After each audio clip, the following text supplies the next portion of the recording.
अध्याय 1401। जब बाई कबीला अभी भी इस बात पर झिझक रहा था कि उन्हें आदित्य या बाई वुडव की बलि देनी चाहिए या नहीं, तो लौकी के आधे हिस्से को मानव प्रतिभा निकालने का विचार आया। जैसे ही बाई हे ने यह विचार सुना, उसने तुरंत प्रतिभा प्रहार का विचार सामने रखा। ये योजना शुरू से ही बनी हुई थी और इसका उद्देश्य भी शुरू से ही राक्षसों से मदद मांगना था। हालांकि इस दुनिया में राक्षस मनुष्यों से बहुत सावधान रहते थे और उनसे बहुत कम बातचीत करते थे। राक्षसों के लिए उपहार तैयार करने के लिए लौकी का आधा हिस्सा 2 योजन लेकर आया और दूसरे विमान में प्रवेश किया जहां अर्जुन था। पहली योजना तभी स्पष्ट हो चुकी थी जब अर्जुन बाई कबीले में था। हालांकि दूसरी छिपी हुई योजना अर्धदानव शरीर से संबंधित थी। अर्जुन के लिए अर्धदानव शरीर बहुत समय पहले की एक स्मृति के समान था। हालांकि उसे अब तक ये पता नहीं था कि यह स्मृति अब तक उलझी हुई थी। अर्जुन की दुनिया में केवल 2 ही स्थान थे जहां राक्षस एकत्रित होते थे। सबसे पहले उत्तरी क्षेत्र में असंख्य दानव द्वीप पूरी तरह से स्टार गिल्ड के नियंत्रण में था और उसे छोड़ दिया गया था। दूसरा, राक्षसी जानवर महाद्वीप। दक्षिणी क्षेत्र में राक्षसी पशु महाद्वीप लौकी के आधे हिस्से का मुख्य लक्ष्य था। दक्षिणी क्षेत्र के संप्रदायों में केवल 2 ही ऐसे थे जिन्होंने राक्षस जाति पर हमला करने का साहस किया। पहला था शक्तिशाली गहन आकाश संप्रदाय, जो पहले से ही रहस्यमय हरे बांस के नियंत्रण में था। दूसरे, हाउरन संप्रदाय, जिसका सिद्धांत न्याय को कायम रखना था, को राक्षस जाति से संबंधित बड़ी संख्या में मिशन प्राप्त होंगे और वे राक्षस जाति का न्यायपूर्वक शिकार करेंगे। राक्षस जाति के पास कोई प्रतिभा नहीं थी, इसलिए जब कोई मार्शल कलाकार राक्षस जाति की काया को अवशोषित कर लेता था, तो वह अपनी जन्मजात प्रतिभा के एक दूसरे को अस्वीकार करने के घातक परिणाम को झेले बिना ही अर्धराक्षस शरीर विकसित कर सकता था। आदि लौकी ने इस विचार को कई प्रयोगों में पूरा किया था और सफलतापूर्वक मनुष्यों को आधा राक्षस का शरीर दिया था। हालांकि ये तो बस पहला कदम था। दूसरी ओर, यदि मनुष्य की जन्मजात प्रतिभा को राक्षस जाति पर लागू किया जाए तो क्या होगा? सीढ़ी वृद्धि। दानव मूल गोली प्रकट हुई। दरअसल बहुत से राक्षसी जानवरों में विकास का गुण था। ज्यादा मशहूर कहानी थी काप के ड्रैगन गेट से छलांग लगाने की। बेशक यह एक किंवदंती थी, लेकिन इसकी उत्पत्ति भी अधूरी थी। बाढ़ के ड्रैगन में विकसित हो सकते हैं और लिटिल स्पैरो, अंतहीन दिशाओं वाला यह हाथी, छोटा राक्षसी जानवर, ड्रैगन में विकसित हो सकता है। आदि लौकी ने पाया कि राक्षस वंश की वंशावली में कोई दोष नहीं था। ये लगभग सभी 5 मानवीय गुणों के बराबर थी। यही एक कारण था कि आधे राक्षस का शरीर धारण करने के बाद मनुष्य की मृत्यु नहीं होती। लेकिन इसी तरह यदि 5 मेरिडियन वाले मनुष्य राक्षस जाति के खाने के लिए 5 मेरिडियन मूल गोलियां तैयार करें, तो ये सीधे वर्ग विकास की ओर ले जाएगा। एक राक्षसी जानवर को दूसरे दर्जे के राक्षसी जानवर में विकसित होने दें। ये 5 मेरिडियन मूल गोली व्हाइट रिवर की ओर से दानव जाति को एक उपहार थी। इसे दानव मूल गोली कहा जाता था। वास्तव में अर्जुन को न केवल इतिहास में इस तरह की दानव उत्पत्ति की गोली खाने वाले पहले व्यक्ति के बारे में पता था, बल्कि उसने व्यक्तिगत रूप से इससे लड़ाई भी की थी। जियांग लोंग मानव नहीं, बल्कि एक राक्षस था। अर्जुन ने युआन मेंग सहित कई परिवर्तन देखे थे, लेकिन उनके तथाकथित परिवर्तनों ने उनके शरीर को मजबूत बना दिया या उनके शरीर धातु की चमक से ढक गए। यहाँ तक कि अर्धदानव काया भी जियांग लोंग से बहुत अलग थी। अर्धदानव के अनुभव ने मनुष्यों को अर्धदानव और अर्धमानव का मिश्रण बना दिया, लेकिन जियांग लोंग अलग था। अर्जुन को अभी भी वह दृश्य याद है जब जियांग लोंग एक विशाल कांस्य बैल में बदल गया था। ऐसा कोई परिवर्तन नहीं था जो जियांग लोंग के रूप में परिवर्तित हो सके।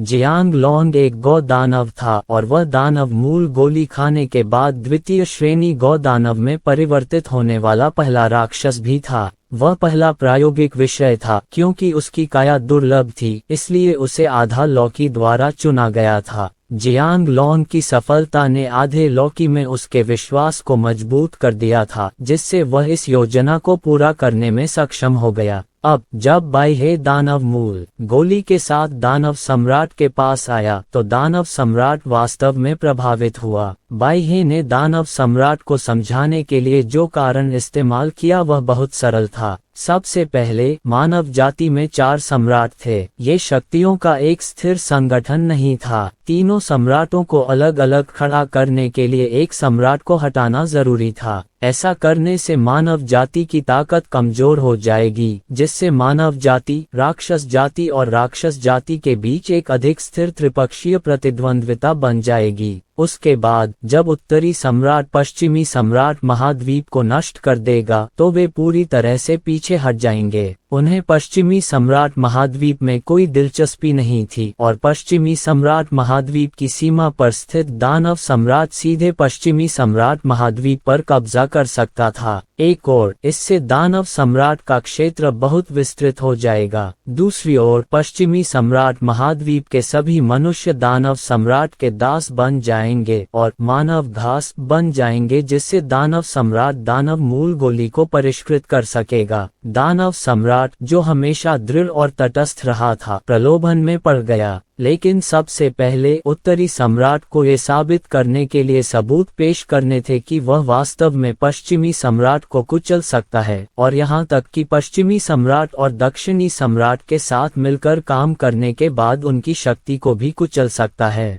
अन्यथा दानव सम्राट इतना बड़ा जोखिम लेने की हिम्मत नहीं करता। बाह्य द्वारा काले टॉवर को बाहर निकालने के बाद दानव सम्राट ने मौके पर कहा कि वह बाह्य के साथ खड़ा होना चाहता है। काले टॉवर से राक्षसों को कोई खतरा नहीं था। दरअसल आदि लौकी की योजना सिर्फ राक्षस जाति के लिए ही नहीं बल्कि राक्षस जाति के लिए भी थी। यहीं से अर्ध दानव शरीर की उत्पत्ति हुई। उसने अपने शरीर में राक्षस जाति की शक्ति भरने का अथक प्रयास किया। उन्होंने तथाकथित डेविल ओरिजिन पिल को परिष्कृत नहीं किया क्योंकि वह निश्चित रूप से महीने की शुरुआत में इसे नहीं चाहते थे। लेकिन साथ ही आदि लौकी को एक और बड़ी समस्या का भी पता चला। मानव जाति और राक्षस जाति काफी हद तक एक जैसी थी। दोनों ही एक ही प्रकार के मांस और रक्त वाले जानवर थे। हालांकि राक्षस जाति मनुष्यों और राक्षसों से बिल्कुल अलग तरह की प्राणी थी। राक्षस जाति का शरीर मांस और रक्त का नहीं था। वे अंधकार में गुण वाले राक्षस थे।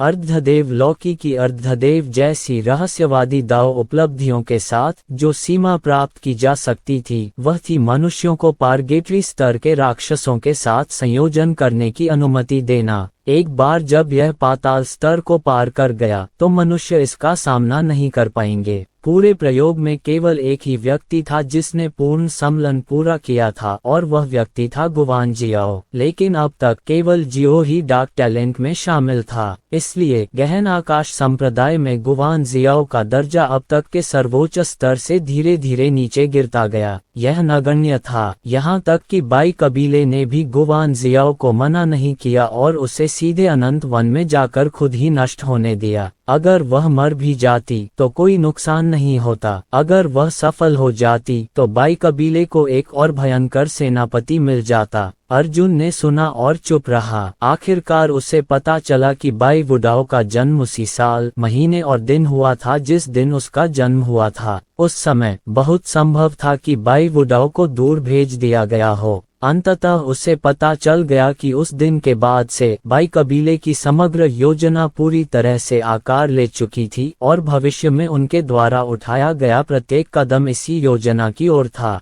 चिकन की पसलियों जैसी दिखने वाली अर्ध दानव काया से लेकर काले टॉवर तक, अब तक अर्जुन की दुनिया ने काले टॉवर को सहारा देने के लिए असीमित मात्रा में मूल गोलियां प्रदान की। 6 सम्राटों की दुनिया और पश्चिमी सम्राट महाद्वीप में दानव सम्राट को खरीदने के लिए मनुष्यों को दानव मूल गोली की मानव जड़ी बूटियों के रूप में इस्तेमाल किया गया था। लेकिन बाह्य आखिर क्या करने वाली थी? क्या तुम सच में बाकियों से ऊपर रहना चाहती हो? तुम्हारा प्रकृति संप्रदाय बाई कबीले के मिशन के हर विवरण के बारे में इतना कुछ क्यों जानता है? अर्जुन ने भौहें चढ़ाईं। झांग हाइयू को सब पता था। उसे बाई कबीले की शुरुआती योजना के बारे में भी पता था। बाह्य ने आधी लौकी से जिन बातों पर चर्चा की थी वो भी पता था, लेकिन ये सब जायज नहीं था। बाई कबीले ने पश्चिमी सम्राट पर हमले की तैयारी अभी हाल ही में शुरू की थी। उन्हें प्रकृति संप्रदाय को वह सब कुछ बताने की कोई जरूरत नहीं थी जो उन्होंने कई साल पहले योजना बनाई थी।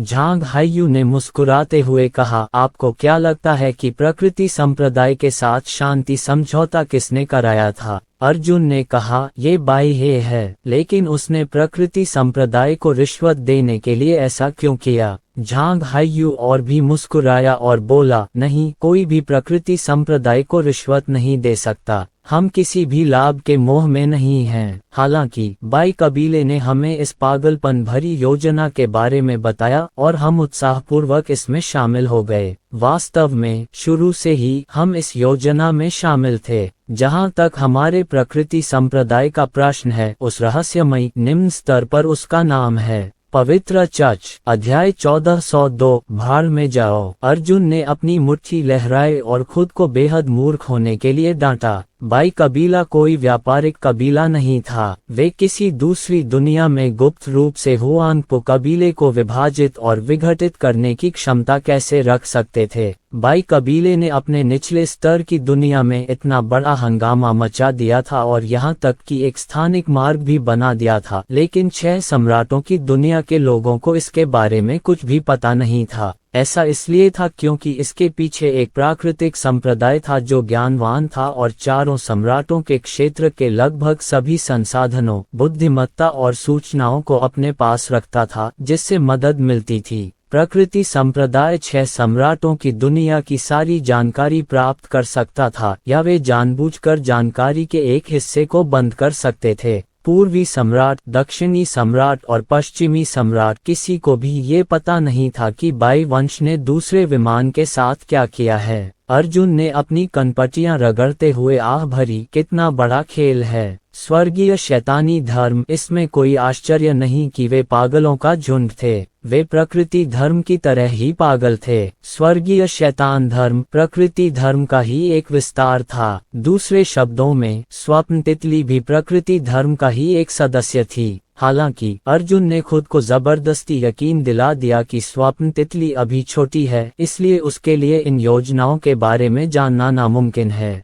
वह तो बस अपनी ही दुनिया की एक सदस्य थी और बढ़ते हुए स्वर्गीय शैतानी धर्म में डूबी हुई थी। अर्जुन खुद को समझाता रहा कि इस पूरी साजिश का मेंगडाई से कोई लेना देना नहीं है। उसे इसके बारे में कुछ नहीं पता और वह अपने भाई अर्जुन को कोई नुकसान नहीं पहुंचाएगी। अर्जुन ने कोई टिप्पणी नहीं की। झांग हाइयू ने कहा, ये कैसे है? क्या आप अभी भी सोचते हैं कि हमारा प्रकृति संप्रदाय युवा लोगों का एक समूह है जो केवल चालें खेलना जानता है? अर्जुन चुप था। झांग हाइयू ने कहा, हालांकि यह योजना बहुत पूर्ण है, लेकिन इसमें एक छोटी सी समस्या है और वह आप हैं। जैसे तुम्हारे प्रति मेरा रवैया था, शुरू से ही किसी ने नहीं सोचा था कि तुम कोई लहर पैदा करोगे। जब तुम्हारी यह छोटी सी लहर बड़ी होती गई और एक राक्षसी लहर में बदल गई, तब तक बहुत देर हो चुकी थी। आप पहले से ही जानते हैं कि मैं कौन हूँ, अर्जुन ने कहा। झांग हाइयू ने सिर हिलाया, बिल्कुल, वरना जब वेलुरियम संप्रदाय में इतने सारे लोग थे तो मैं किसी को भड़काने के बजाय तुम्हें क्यों मारूंगा? मैं बस बाई कबीले को एक छोटी सी समस्या सुलझाने में मदद कर रहा था, लेकिन मुझे उम्मीद नहीं थी कि मैं सफल नहीं होऊंगा। और बाई वह ईमानदार नहीं है। उसने वास्तव में हमें उन 3 दिव्य गोलियों के बारे में नहीं बताया जो तुमने खाई थी और व्हाइट टाइगर फॉर्मेशन के बारे में भी नहीं बताया। इसी वजह से मैं आपकी क्षमताओं का गलत आकलन कर पाया, वरना मेरी यह हालत न होती। झांग हाइयू ने अर्जुन को कम नहीं आंका। अगर अर्जुन ने सिंदूरी पक्षी की दिव्य गोली नहीं खाई होती तो अर्जुन कई बार मर जाता जब दोनों पहली बार सीमा पर लड़े थे। वहाँ एक और व्यक्ति है, मुझे डर लग रहा है, झांग हाइयू ने कहा। अर्जुन ने सिर हिलाया, जुवान क्विंगजू। झांग हाइयू ने कहा, मैं उससे बहुत पहले से जानता था, लेकिन उसे आखिरी बार देखने के बाद मुझे आखिरकार समझ आया कि एक महिला इतनी निर्दयी हो सकती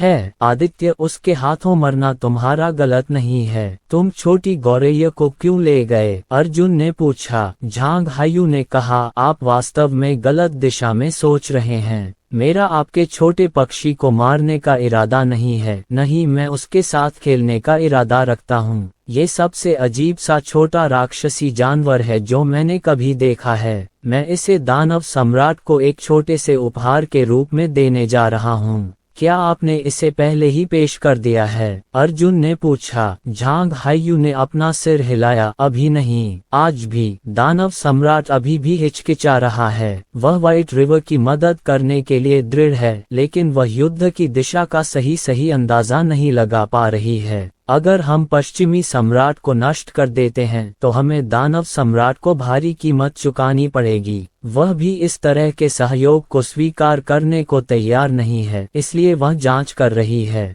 अर्जुन ने कहा, 2 दिन पहले शहर को नष्ट करने वाली आपदा दानव सम्राट की पहली परीक्षा थी। झांग हायू ने सिर हिलाया और कहा, दानव सम्राट के अधीन हमेशा अलग अलग आवाजें रही हैं। उनके 8 अधीनस्थ हैं और इन 8 में से केवल 9 पूंछ वाली लोमड़ी ही व्हाइट रिवर के साथ सहयोग का समर्थन करती है। अब मेरा काम बाकी 8 को महान उपहार देना है ताकि वे स्वयं दानव मूल गोली की शक्ति देख सकें और उन्हें झकझोर सकें। मैं दानव सम्राट और व्हाइट रिवर के संयुक्त प्रयासों का भी समर्थन करता हूँ। इस बिंदु पर झांग हायू ने एक पल के लिए सोचा और कहा, यदि आप हस्तक्षेप नहीं करते तो 5 मेरिडियन के 1000 युवा पहले से ही संप्रभु गहन सांप के सामने दानव मूल गोलियों में परिष्कृत हो गए होते। प्रभु गहन सांप? अर्जुन ने उसके माथे पर थपथपाया और कहा, तो यह वही है। इसमें कोई आश्चर्य नहीं कि मेरे जाने से पहले उसने कहा था कि मनुष्यों का एक समूह उसे श्रद्धांजलि देने जा रहा है। जब सांप लड़की और अर्जुन अलग हुए तो उसने ऐसा कहा, लेकिन अर्जुन को उस समय एहसास नहीं हुआ कि वह क्या कह रही थी। झांग हायू ने अर्जुन को बताया कि 8 राक्षस जाति के कबीले हमेशा एक दूसरे के साथ मतभेद रखते थे। व्हाइट रिवर के साथ इस संयुक्त योजना ने 8 पैरागॉन्स के बीच संबंधों को और भी अधिक प्रगाढ़ बना दिया क्योंकि उनके विचार अलग अलग थे। काला सांप और 9 पूंछ वाली लोमड़ी बहुत समय पहले एक दूसरे से दुश्मनी रखते थे। इस बार 9 पूंछ वाली लोमड़ी दानव सम्राट के पक्ष में थी और किसी ठोस कारण से काले सांप से छुटकारा पाना चाहती थी। संयोगवश उनकी मुलाकात अर्जुन से हुई। अर्जुन के ये कहने पर झांग हायू भी चौंक गया। उसे उम्मीद नहीं थी कि 9 पूंछ वाली लोमड़ी सचमुच चुपके से वापस आकर संप्रभु गहन सांप पर हमला कर देगी, वरना बहुत मुमकिन था कि वे दोनों उस महायुद्ध में भिड़ जाते। शायद वे सब गहन सांप के हाथों मारे जाते। तो फिर काला सांप मानव साधना तकनीक का अभ्यास क्यों कर रहा है? अर्जुन ने पूछा। झांग हायू ने कहा, वह सैकड़ों वर्षों से मानव मार्शल आर्ट की खेती कर रही है। वह सोचती है कि दानव मार्शल आर्ट बहुत संकीर्ण सोच वाले हैं और उनमें मानव मार्शल आर्ट की सहनशीलता नहीं है, जो पहाड़ों और नदियों को निगल सकते हैं और सब कुछ ले सकते हैं। हम मनुष्यों में न केवल मार्शल आर्ट की विभिन्न विशेषताएं हैं, बल्कि हमारे पास विभिन्न प्रकार की विचित्र गहन कलाएं भी हैं। प्रभु गहन सर्प मानव संस्कृति के लिए बहुत लालायित है। उसका दृढ़ विश्वास है कि राक्षस जाति का भविष्य अत्यंत बुद्धिमान मानव जाति के साथ एकीकृत होना निश्चित है। इसीलिए वह यह अनुशंसा नहीं करती कि दानव सम्राट पश्चिमी सम्राट महाद्वीप पर आक्रमण करे। ऐसा करने से मनुष्यों और दानवों के बीच घृणा पैदा होगी। शायद राक्षस पश्चिमी सम्राट महाद्वीप को प्राप्त कर सकते हैं, लेकिन इसके कारण सभी मनुष्यों के खिलाफ हो जाना उचित नहीं है। अर्जुन ने सिर हिलाया। वह नहीं चाहती कि दानव सम्राट महाद्वीप दूसरा अंतहीन जंगल बन जाए। अर्जुन ने फिर पूछा, जब विश्व रक्षक संप्रदाय ने मुझ पर युद्ध की घोषणा की तो दानव सम्राट ने कहा कि यदि तुम इसे वहन नहीं कर सकते तो मत खेलो। क्यों? झांग हायू ने हंसते हुए कहा, क्या आपको लगता है कि वह आपकी ओर से बोल रहा है?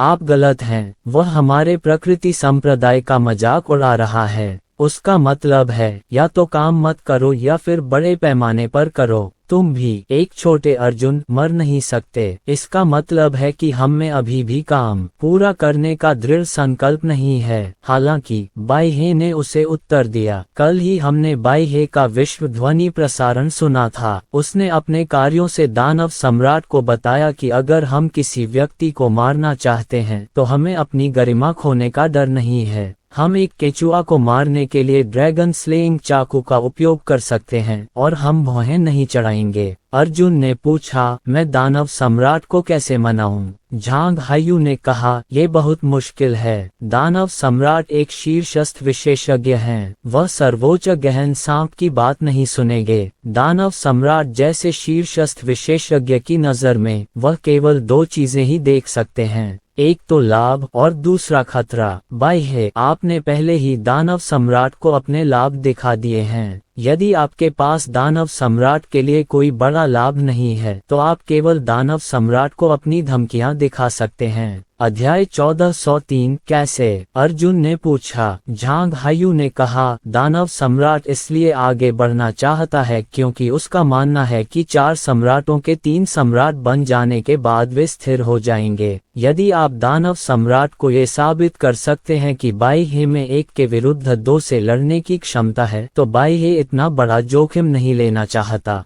लेकिन एक बार जब हम पश्चिमी सम्राट से छुटकारा पा लेंगे तो बाह्य अकेले 2 दक्षिण पूर्वी सम्राटों के खिलाफ लड़ने और उन्हें जल्दी से नष्ट करने में सक्षम हो जाएगा। यदि बाह्य में दूसरे सम्राट को अकेले मारने की क्षमता है तो वह दानव सम्राट को कुचलने में सक्षम होगा। आपको दानव सम्राट को यह विश्वास दिलाना होगा कि दानव सम्राट नदी के उस पार केवल एक लकड़ी का पुल है। एक बार जब बाह्य पुल के दूसरी ओर खड़ा हो जाएगा तो यह एक लकड़ी का पुल उसके द्वारा निर्दयतापूर्वक काट दिया जाएगा। अर्जुन ने भौहें चढ़ाई। मैं इसे दानव सम्राट को कैसे दिखा सकता हूँ? मैं बाह्य को खींचकर उसे प्रदर्शन करने नहीं दे सकता। झांग हायू मुस्कुराया और अपना सिर हिलाया। किसी भी तरह की बयानबाजी बेकार है। आपको अपने कार्यों का उपयोग करके दानव सम्राट को ये दिखाना होगा। क्या बाह्य ने दुनिया को पहले ही नहीं बता दिया कि तुम बाई कबीले के गद्दार हो? यह अच्छी बात है। तुम्हें सीधे दानव सम्राट के पास जाना चाहिए और उसके सामने खुद को बाई कबीले की महाशक्ति के रूप में पेश करना चाहिए। तुम्हें दानव सम्राट को चौंकाना होगा और उसे बाई कबीले से डराना होगा। उसे यह समझाना होगा कि वह किसी दोस्त के साथ काम नहीं कर रहा है, वह एक खरगोश है। वह एक जहरीले सांप के साथ चर्चा कर रहा है कि दूसरी बिल्ली को कैसे मारा जाए। ये जहरीला सांप उसे मार डालेगा। जब झांग हायू ने ये कहा तो उसका स्वर पहले से ही उदास था। अर्जुन ने कहा, बाह्य ने पहले ही मेरे सभी तुरुप के पत्ते घोषित कर दिए हैं। अगर दानव सम्राट डरता तो वह बहुत पहले ही डर जाता, और बाह्य के कार्यों का मतलब है कि दानव सम्राट डरता नहीं है। झांग हायू ने अपना सिर हिलाया और कहा, आप गलत दिशा में सोच रहे हैं। झांग हायू ने कहा, मैंने आपके साथ 2 बार जिंदगी और मौत की लड़ाई लड़ी है। क्या आप जानते हैं कि मुझे आपके बारे में सबसे ज्यादा किस बात से डर लगता है? अर्जुन ने अपना सिर हिलाया। झांग हायू ने कहा, यह आपके युद्ध कौशल की बात नहीं है बल्कि आप स्वयं हैं। आपकी आंखों में एक प्रकार का पागलपन है जो मैंने अब तक किसी में भी नहीं देखा, और आपकी युद्ध चेतना ऐसी पराकाष्ठा है जिसकी मैं कल्पना भी नहीं कर सकता। चंद्रछाया के लोगों के साथ आपकी लड़ाई इस बात को पूरी तरह साबित करती है। यदि आप दानव सम्राट को अपनी युद्ध चेतना भी दिखा दें और उसे यह समझने दें कि वास्तव में जो भयानक है वह आपके बाई कबीले का युद्ध कौशल नहीं है बल्कि युद्ध की आपकी उच्च स्तर की समझ है, तो वह वास्तव में भयभीत हो जाएगा। झांग हायू ने जमीन पर 2 वृत्त बनाए और कहा, एक ही 2 लोग एक ही मार्शल तकनीक सीखते हैं। उनमें से एक 10 लाख युआन की ताकत दिखा सकता है जबकि दूसरा केवल 100 युआन की ताकत दिखा सकता है। यही अंतर है। आपको दानव सम्राट को ये बताना होगा कि भले ही आपका बाई कबीला दानव सम्राट के समान साधना तकनीक और मार्शल कौशल सीखता है, फिर भी आपके पास बिना हारे अकेले 10 दानव सम्राटों से लड़ने की क्षमता है। उसे दूसरों से डरने दो, उसे साधना तकनीकों से मत डरने दो। कोई भी साधना तकनीक या मार्शल कौशल तो सीखा जा सकता है लेकिन मनुष्य नहीं। झांग हायू के शब्दों को सुनने के बाद अर्जुन के मन में विचार तुरंत स्पष्ट हो गए। मैंने पहले ही एक सामान्य रणनीति सोच ली है, अर्जुन ने कहा, लेकिन यह अभी भी बहुत मुश्किल है। झांग हायू ने अपना सिर हिलाया। दुनिया का हर कोई तुम्हारे साथ प्रशिक्षण लेना चाहता है। जब तक तुम किसी के भी सामने, किसी भी राक्षस जाति के सामने, वे तुरंत तुम्हें मारने के लिए बेचैन हो जाएंगे। वे आपके द्वारा सीखे गए सभी मार्शल कौशल जानते हैं, भले ही वे यह नहीं जानते कि आप कैसे दिखते हैं। वे आपकी एस्ट्रल क्यूई विशेषता का अनुमान लगा सकते हैं जब तक मुझे पहले ही पकड़ न लिया गया हो। अर्जुन ने कहा। झांग हायू ने अपनी उंगलियां चटकाईं और कहा, होशियार, लगता है तुम इतने मूर्ख नहीं हो कि निराश हो जाओ। अब हम दिखावा करेंगे कि तुम्हें प्रकृति संप्रदाय ने पकड़ लिया है और तुम्हें दानव सम्राट के पास भेज देंगे। हालांकि यह अभी भी बहुत मुश्किल है। एक बार संप्रदाय के अन्य सदस्य तुम्हें देख लेंगे तो वे तुम्हें बेरहमी से मार डालेंगे। वे तुम्हें दानव सम्राट के पास नहीं ले जाएंगे। कोई बात नहीं, मुझे पहले से ही पता है कि इसे कैसे सुलझाना है। अर्जुन ने कहा। झांग हायू ने कहा, मैंने तो कोई रास्ता सोचा ही नहीं। क्यों? इस बिंदु पर झांग हायू अचानक कांप गया और तुरंत जमीन पर गिर गया। ऐंठन होने लगी। आकाश पहले ही पीला पड़ चुका था और झांग हायू ने अर्जुन का खून निगलने के बाद एक पूरी रात बीत चुकी थी। झांग हायू दर्द से तड़पता हुआ जमीन पर लौटने लगा। उसके मुंह से सफेद झाग निकल रहा था और उसकी आंखें ऊपर की ओर झुकने लगी थीं। वो दर्द अजीब था, वो बिल्कुल समझ से परे था। वो एक ऐसा दर्द था जो तड़प के साथ जुड़ा था। कोई भी इस तरह के दर्द में जिंदा नहीं रह सकता था। अर्जुन ने भावशून्यता से जमीन पर पड़े झांग हायू को देखा और कहा, मुझे सबक सिखाने के लिए धन्यवाद। मैंने 9 पूंछ वाले दानव लोमड़ी से ये भी सीखा कि आप अभी भी प्रकृति संप्रदाय और दानव जाति के लिए बहुत महत्वपूर्ण हैं। अगर मैं तुम्हारा जीवन छीन लूं तो प्रकृति संप्रदाय के लोग मुझे इतनी आसानी से मारने की हिम्मत नहीं करेंगे। तुम झांग हायू ऐंठन के साथ अर्जुन के पैरों तक रेंगते हुए आया और बोला, तुमने मेरे साथ क्या किया? तुमने क्या किया? अर्जुन ने झांग हायुए की ओर देखा और कहा, तुम्हें पता है, मेरे खून में 3 प्रकार की दिव्य गोलियां और नीला ड्रैगन का खून है। इन चीजों को मैंने परिष्कृत और अवशोषित किया है। मैं तुम्हें जहर देकर नहीं मारूंगा। इसके विपरीत इससे आपको जबरदस्त लाभ होगा। लेकिन आप यह नहीं जानते कि ये 3 दिव्य गोलियां अच्छी हैं या नीला ड्रैगन का खून। एक बार जब वे किसी के हो जाते हैं तो उन्हें अलग नहीं किया जा सकता है। यह एक ऐसी समस्या है जिसने बूढ़े मोलिंग को जीवन भर परेशान किया है। अगर वह भी इसे हल नहीं कर सकते तो इस दुनिया में कोई भी इसे हल नहीं कर पाएगा। अर्जुन नीचे बैठ गया और अपनी हथेली काटने लगा। दिव्य गोली और ड्रैगन का खून पहले ही मेरे शरीर का हिस्सा बन चुके हैं। चाहे मैं कितना भी खून बहाऊं, कितनी भी बार मरूं और कितनी भी बार पुनर्जीवित होऊं, मेरा शरीर इस तरह के खून को अनंत काल तक पुनर्जीवित कर सकता है।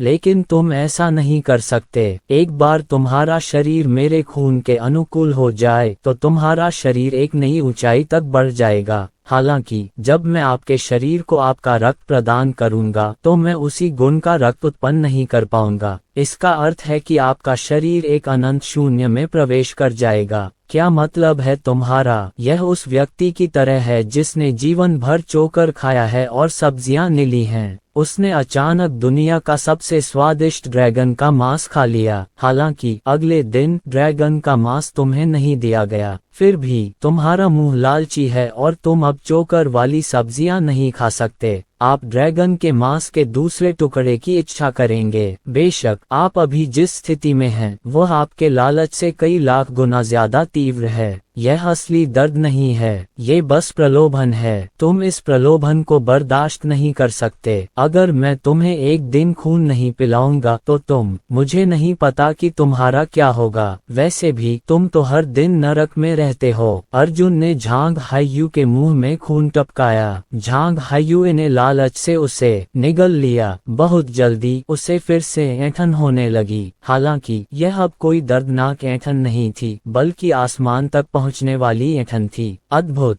अर्जुन ने पूछा। झांग हायू नशे में था, लेकिन उसने अपने दांत पीसते हुए ठंडे स्वर में कहा, मैंने आपकी मदद करने का फैसला किया था, लेकिन आपने मेरे साथ ऐसा व्यवहार किया। अर्जुन ने कहा, मैं कुछ नहीं कर सकता। जब तुमने पक्षी को पकड़ा था तो मैंने तुमसे कहा था कि तुम निश्चित रूप से कीमत चुकाओगे, है ना? और क्या बताऊं, तुम्हारे नेचर सेक्ट के लोग किताबें पलटने से भी ज्यादा तेजी से एक दूसरे के खिलाफ हो रहे हैं। मुझे पहले से कुछ तैयारियां करनी होंगी। ठीक है, अब चाहे भविष्य में तुम अपना मन कैसे भी बदल लो, तुम्हें अभी भी जीने के लिए मेरी जरूरत है। मैं एक दिन जीऊंगा, तुम एक दिन जियोगे, मैं एक दिन मरूंगा और तुम एक दिन कष्ट सहोगे। अध्याय 1404। जब झांग हायुए की नींद खुली तो उसे अर्जुन से नफरत नहीं हुई, बल्कि वह और भी ज्यादा उत्साहित हो गया। बुरा नहीं, बुरा नहीं। झांग हायू ने बार बार सिर हिलाया और कहा, एक समय था जब मैं सोचता था कि तुम एक ऐसे व्यक्ति हो जो महान काम नहीं कर सकता, उस तरह की नैतिकता का गुलाम। लेकिन आपने व्यक्तिगत रूप से मुझे ये साबित कर दिया कि आप नहीं हैं। अर्जुन झांग हायू के करीब झुकी और उदासीनता से बोली, जिस दिन से आपने लिटिल स्पैरो को ले लिया, मैं अब एक सभ्य व्यक्ति नहीं रहा। मैं आपका आंतरिक दानव हूँ। यदि मुझे अपने हृदय के क्रोध को धोने के लिए आपको 10,000 तरीकों से प्रताड़ित करना पड़े तो यकीन मानिए मैं 10,000 तरीकों का प्रयोग नहीं करूँगा।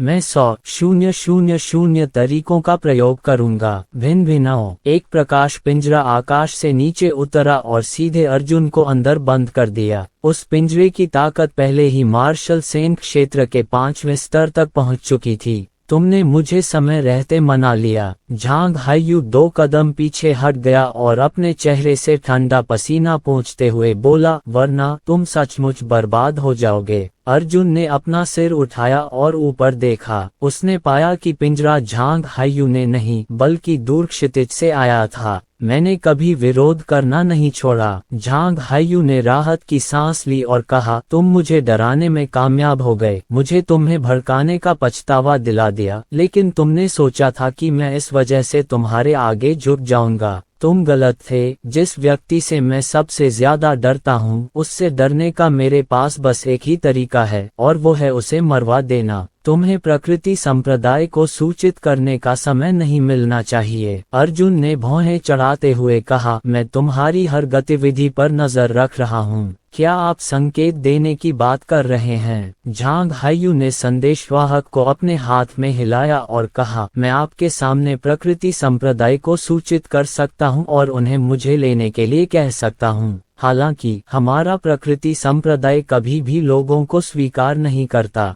हम एक दूसरे की छोटी छोटी योजनाओं के बारे में नहीं जानते, इसलिए हम कभी भी एक दूसरे से सीधे नहीं पूछते कि वे कहाँ हैं। एक बार मैं पूछ लूंगा तो ये सिद्ध हो जाएगा कि मुझे पकड़ लिया गया है। फिर तुम्हारा स्वागत करने वाला अगला व्यक्ति विनाश होगा। तो मैंने कहा, खुशकिस्मती से तुमने मुझे कल रात मना लिया। झांग हायू ने अपनी कलाई रगड़ते हुए कहा, वरना तुम 1 मिनट में मर जाओगे। निश्चित रूप से। झांग हायू के बोलने के लगभग 40 सेकंड बाद एक तेज रोशनी अचानक क्षितिज से उड़कर आई। वह तेज रोशनी एक 5वें दर्जे के मार्शल संत में बदल गई, जिसका व्यवहार बहुत ही सुंदर था। ये व्यक्ति चेहरे पर मुस्कान लिए रोशनी के पिंजरे पर एक पैर पर खड़ा था। क्या मैं समय पर आया? वह आदमी झांग हायू की ओर देखकर मुस्कुराया। झांग हायू ने उदास चेहरे के साथ कहा, आपको कल रात ही आ जाना चाहिए था। उस आदमी ने कहा, कुछ कामों में देरी हो गई है। सौभाग्य से मैं देर से नहीं पहुंचा। इतना कहने के बाद उस आदमी ने अर्जुन की ओर देखा और बिना रुके सिर हिलाया। अर्जुन, मैंने तुम्हारे बारे में बहुत कुछ सुना है। अब तुम दुनिया में एक बड़े सितारे हो। मैं भाग्यशाली हूँ कि मैंने तुम्हें पकड़ लिया। अब मैं तुम्हें मरने के लिए आमंत्रित करने में गौरवान्वित हूँ। जैसे ही उसने यह बात कही, उस आदमी ने तुरंत एक हरे रंग की तलवार जैसी रोशनी फेंकी। झांग हायुए ने जल्दी से कहा, धीरे करो, इस बदमाश ने मेरे शरीर में जहरीला खून भेज दिया है। अगर वह मर गया तो मैं भी मर जाऊंगा। उस आदमी ने भौहें चढ़ाई और कहा, मैं तुम्हें विश्व मुक्त करने के लिए एक रहस्यमय दाव विशेषज्ञ ढूंढूंगा। झांग हायू ने गुस्से से कहा, अगर यह हल नहीं हो पाया तो क्या होगा? मैं स्मोक बीकन राजवंश के पूरे संचार नेटवर्क को नियंत्रित करता हूँ। अगर मैं मर गया तो हमारी योजना कम से कम 1 साल के लिए टल जाएगी। वह आदमी भौचक्का हो गया और कुछ नहीं बोला। थोड़ी देर बाद उसने पूछा, क्या अर्जुन पर कोई मारक दवा है? उसका खून ही मारक है। झांग हायुए ने कहा। उस आदमी ने कहा, मैं अर्जुन को 2 हिस्सों में काट दूंगा और उसके शरीर का केवल ऊपरी आधा हिस्सा छोड़ दूंगा ताकि तुम्हें रक्त का निरंतर प्रवाह मिलता रहे।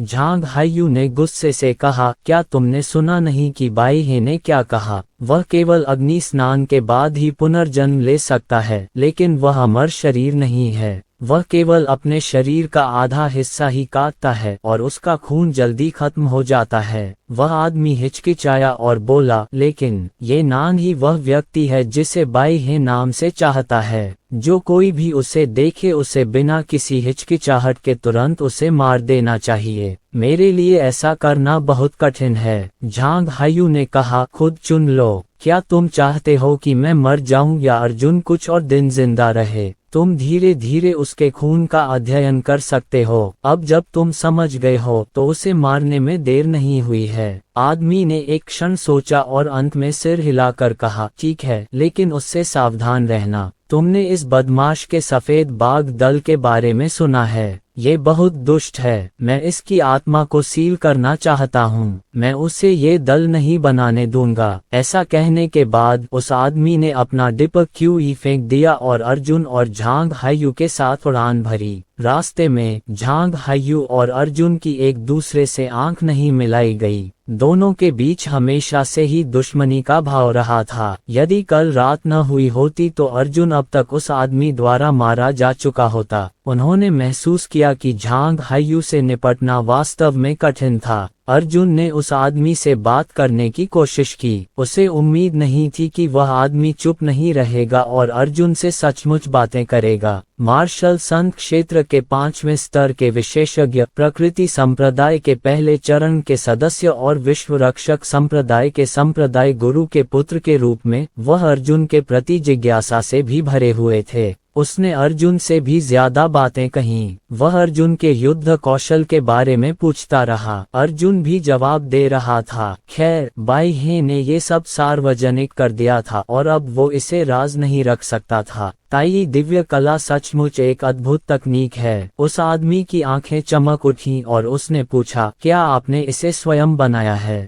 मैं, अर्जुन ने हंसते हुए कहा, क्या आपको लगता है कि मैं अपनी उम्र में ये कर सकता हूँ? आदमी ने सिर हिलाया। मुझे ऐसा लगता है यह आपके बाई कबीले की पैतृक तकनीक होनी चाहिए। केवल सीधे वंश ही इसे सीख सकते हैं। इस बार बाई हे ने ताई की सभी दिव्य कलाओं को उजागर कर दिया है। उसने वास्तव में बहुत पैसा लगाया है। अर्जुन ने बाई हे के शरीर पर गंदे पानी का एक बेसिन डाला, जिससे प्रकृति संप्रदाय के लोगों और यहाँ तक कि राक्षस जाति को यह एहसास हुआ कि बाई कबीले की मार्शल तकनीक उतनी पारदर्शी नहीं थी जितनी उन्होंने कल्पना की थी। इस अदृश्यता के कारण प्रकृति संप्रदाय और राक्षस जाति बाई हे के छिपने के प्रति असंतुष्ट और भयभीत महसूस करने लगे। झांग हायू ने चुपके से अर्जुन को एक ऐसे स्थान पर अंगूठा दिखाया जिसे वह आदमी नहीं देख पाया। जहां तक अर्जुन के बयानबाजी वाले प्रश्नों का सवाल है, वे सभी महत्वहीन प्रश्न थे और उस व्यक्ति ने उन सभी का उत्तर दिया। अर्जुन को ये जानकर आश्चर्य हुआ कि जिस स्थान पर वे इस बार जा रहे थे वह वास्तव में 8 दानव कुलों में से एक था, काला सांप क्षेत्र।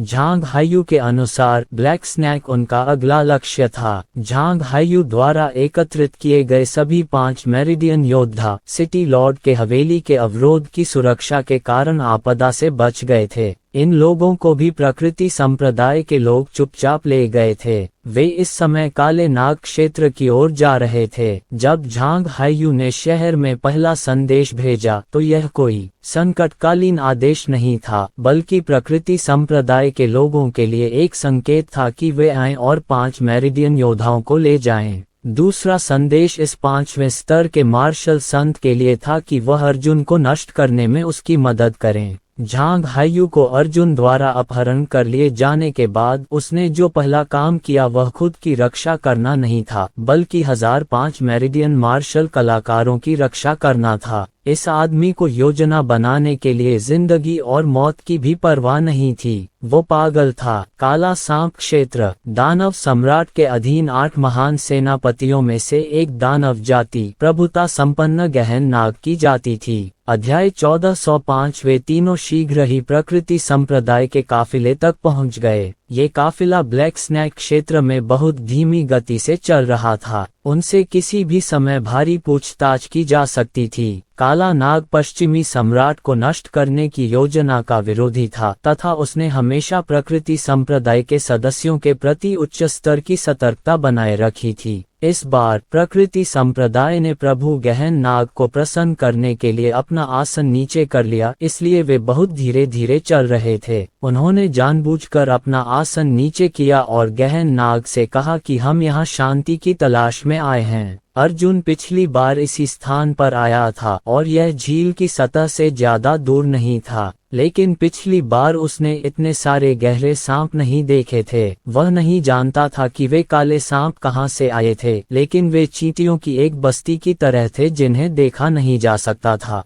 पूरी सड़क काले जुबान सर्पों से भरी हुई थी और काफिला इन जुबान सर्पों के जमावड़े के नीचे धीरे धीरे आगे बढ़ रहा था। आप कहाँ से आए हैं? अर्जुन ने पूछा। बेशक वह उस आदमी के बारे में पूछ रहा था, झांग हायू के बारे में नहीं। वह आदमी मुस्कुराया और बोला, काले सांपों की प्रजाति पृथ्वी की सतह के नीचे रहती है। आमतौर पर जब तक आप उनके इलाके में नहीं घुसेंगे तब तक आप उन्हें देख नहीं पाएंगे। अर्जुन का चेहरा सदमे से भर गया। जब उसने इन काले सांपों को देखा तो ऐसा लगा जैसे उसने अग्निद्वीप पर 8 आंखों वाले सांपों द्वारा दिए गए लाखों अंडे देख लिए हों। इस विषय पर बोलते हुए 8 आंखों वाला सांप नर था या मादा? यह आदमी हमेशा खुद को लाओजी कहता है, उसे पुरुष होना चाहिए। हरामजादे, 8 आंखों वाले सांप ने गुस्से से कहा, अपने मन में मेरी निंदा मत करो। इस पिता को स्त्री पुरुष में कोई भेद नहीं है, इसे ही तो तुम जानवर कहते हो। ये पिता विश्व संहारक दिव्य बिजली है। क्या तुम लाखों और सांप के अंडे दे सकते हो और मेरी मदद के लिए एक सेना बना सकते हो? अर्जुन ने सोचा, उस समय मैं अभी भी एक मार्शल संत था और अब बूढ़ा हो गया हूँ। मैं केवल स्वर्ग काया चरण के 9वें स्तर पर हूँ। 8 आंखों वाले सांप ने भावुक होकर कहा।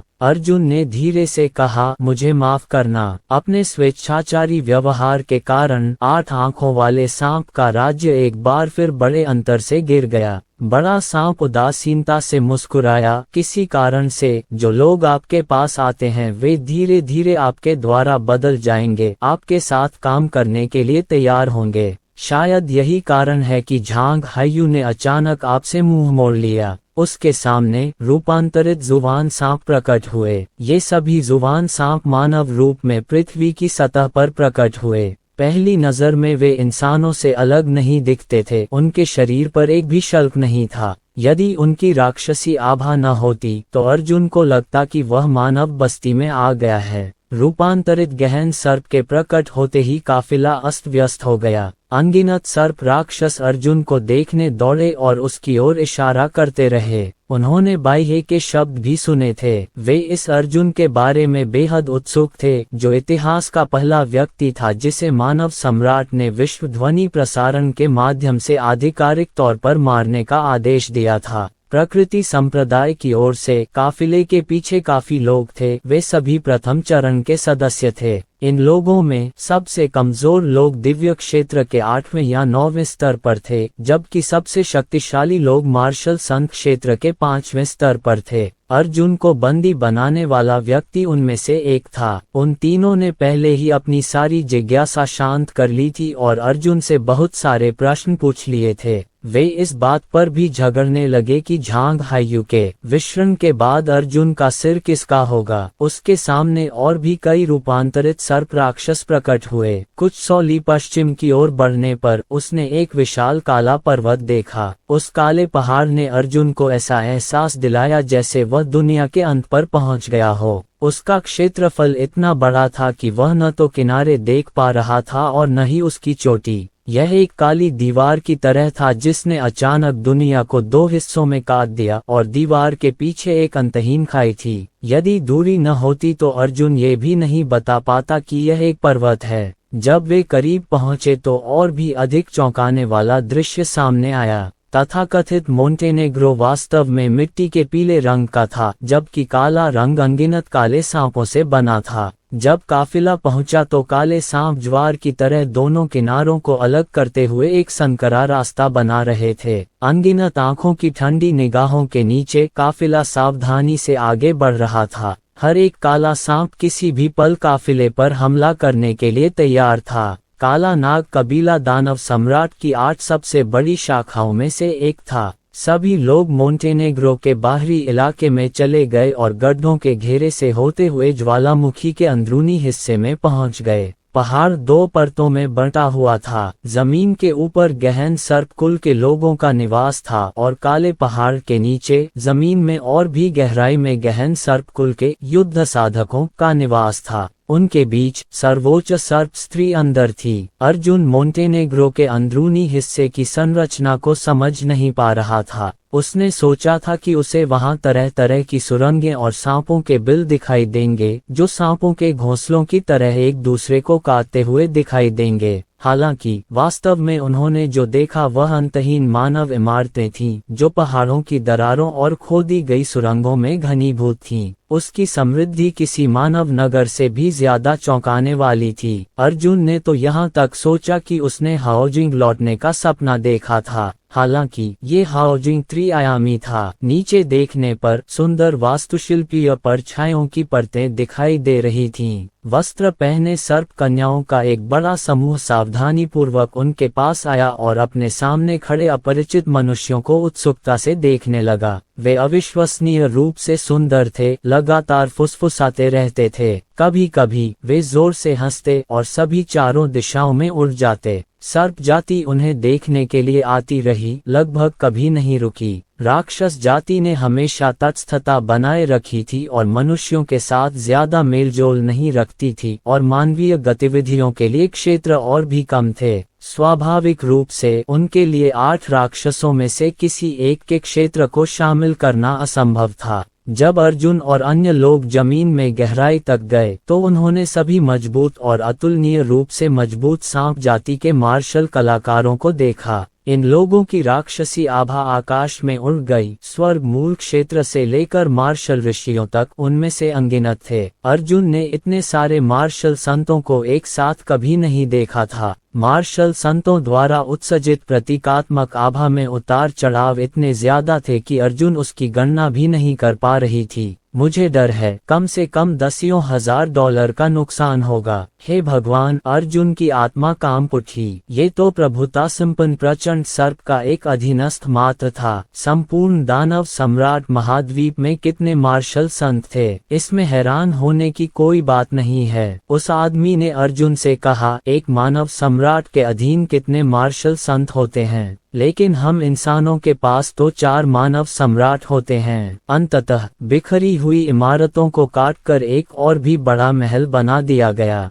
महल पूरी तरह से सोने का बना था। उस आदमी ने बताया कि यह सार्वभौम गहन सर्प का शयन कक्ष है। वह मानव संस्कृति के लिए तरसती थी और जानती थी कि इंसानों को सोना बहुत पसंद है, इसलिए उसने धरती की सतह के नीचे हर जगह दिखने वाले इस तरह के बेकार अयस्क को अपने शयनगृह में बदल दिया। हालांकि वह नहीं जानती थी कि इंसानों को सोने से इतना लगाव क्यों है। मैं पहले दिन पैरागॉन नहीं देख पा रहा हूँ, उस आदमी ने झांग हाइयू से कहा। हमारा पहला संदेशवाहक 3 दिन पहले आया था और उसे गोल्डन बेडरूम पैलेस के बगल वाले महल में ठहराया गया था। हम अब उनसे मिलने जाएंगे। वे साधक भी अंदर हैं जिन्होंने प्रभु गहन सर्प के लिए दानव उत्पत्ति गोली को परिष्कृत किया था। देखते हैं कि वे तुम्हें विश्व मुक्त कर पाते हैं या नहीं। काफिला गोल्डन पैलेस में दाखिल हुआ, लेकिन अंदर दाखिल होते ही वे मुख्य सड़क छोड़कर दाईं ओर मुड़ गए। यहाँ अनगिनत महल सेविकाएं थीं। उन्हें मानव सम्राट के आकार और शैली के अनुसार व्यवस्थित किया गया था। यहाँ तक कि उनकी वेशभूषा भी एक समान थी। अनेक स्वर्ण महलों से गुजरने के बाद वे एक महल के द्वार के सामने रुके। अंदर प्रवेश करने पर प्रकृति संप्रदाय के 5 उच्च पदस्थ सदस्य मेज के चारों ओर एकत्रित हुए। जब अर्जुन ने उनमें से एक को देखा तो वह चौंक गया।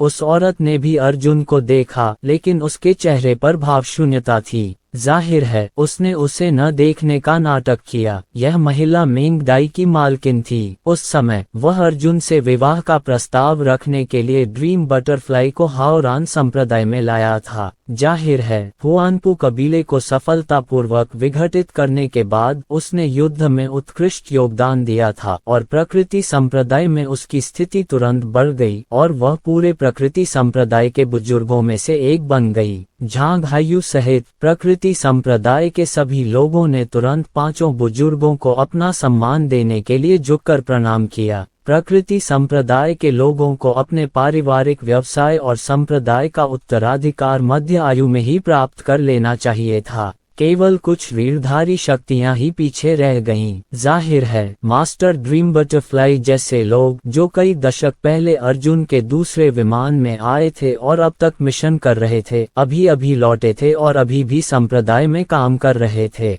उनका दर्जा सर्वोच्च था। महिला ने झांग हायू की ओर देखा जो दयनीय स्थिति में था और कहा, यह आकाश में सूर्य की तरह हुआ करता था लेकिन अब यह ऐसी स्थिति में आ गया है, ये लोगों को बेकाबू होकर आहें भरने पर मजबूर कर देता है। क्या आप अकेले ही दुनिया बदलने का सपना देखते देखते थक गए हैं? झांग हायू ने जल्दी से अपना सिर नीचे कर लिया। हालांकि जब वह महिला बोलती थी तो अगर वह अर्जुन की ओर उदासीनता से देखती थी तो उसे पता नहीं चलता था कि वह किससे बात कर रही है। अध्याय 1406 अर्जुन को एक कमरे में अकेला छोड़ दिया गया। प्रकाश का पिंजरा एक प्रकाश डोरी में बदल गया जिसने अर्जुन को एक सुनहरे खंभे से बांध दिया। ये प्रकाश डोरी मार्शल सेंट तारकीय ऊर्जा के 5वें स्तर से बनी थी। अर्जुन इससे मुक्त नहीं हो सकता था और वह मुक्त होना भी नहीं चाहता था। बाद में वह आदमी अंदर आया, अर्जुन की कलाई काट दी और खून का कटोरा निकाल लिया।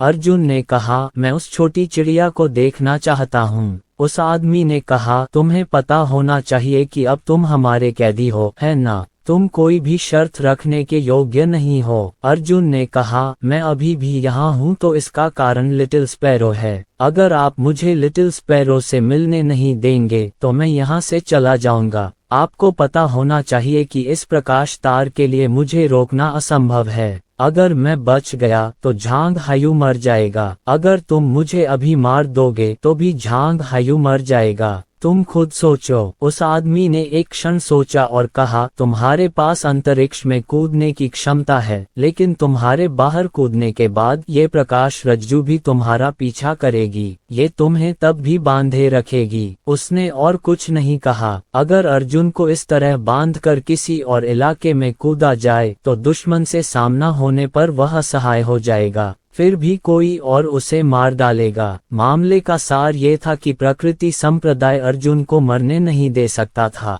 ठीक है, मैं वादा करता हूँ। आदमी ने अपना मन बनाया और जाने के लिए मुड़ा। रात गहराती जा रही थी। आधी रात के आसपास वह आदमी वापस आया और उसके बगल में एक बूढ़ा आदमी था। बूढ़े व्यक्ति का शरीर तीव्र गहन दाव कंपन से भरा हुआ था। वह स्पष्टतः एक कुशल साधक था और बूढ़ा व्यक्ति अपने हाथ में एक बड़ा पिंजरा पकड़े हुए था। नन्हा पक्षी पिंजरे में नींद की अवस्था में बैठा था। अर्जुन की आंखों से तुरंत भयंकर आग की लपटें निकलने लगीं। तुमने उस छोटी चिड़िया के साथ क्या किया? आदमी ने कहा, उत्तेजित मत होइए। पक्षी को केवल इस अजीब तकनीक से सम्मोहित किया गया है। उसे कोई दर्द महसूस नहीं होगा। हालांकि यदि आप हमारे साथ सहयोग नहीं करेंगे तो मैं गारंटी नहीं दे सकता कि यह उतना आरामदायक होगा जितना कि अभी है। अर्जुन ने पक्षी को घूर कर देखा और कुछ देर के लिए भी उसे छोड़ने से इनकार कर दिया। उसने मन ही मन कसम खाई कि वह उस छोटी चिड़िया को अवश्य बचाएगा। आदमी ने कहा, मैंने आपका अनुरोध पूरा कर दिया है, इसलिए बेहतर होगा कि आप ईमानदारी से हमारा अनुसरण करें, भले ही ये केवल इस पक्षी के लिए ही क्यों न हो। ये कहकर उन दोनों ने दरवाजा खोला और बाहर चले गए।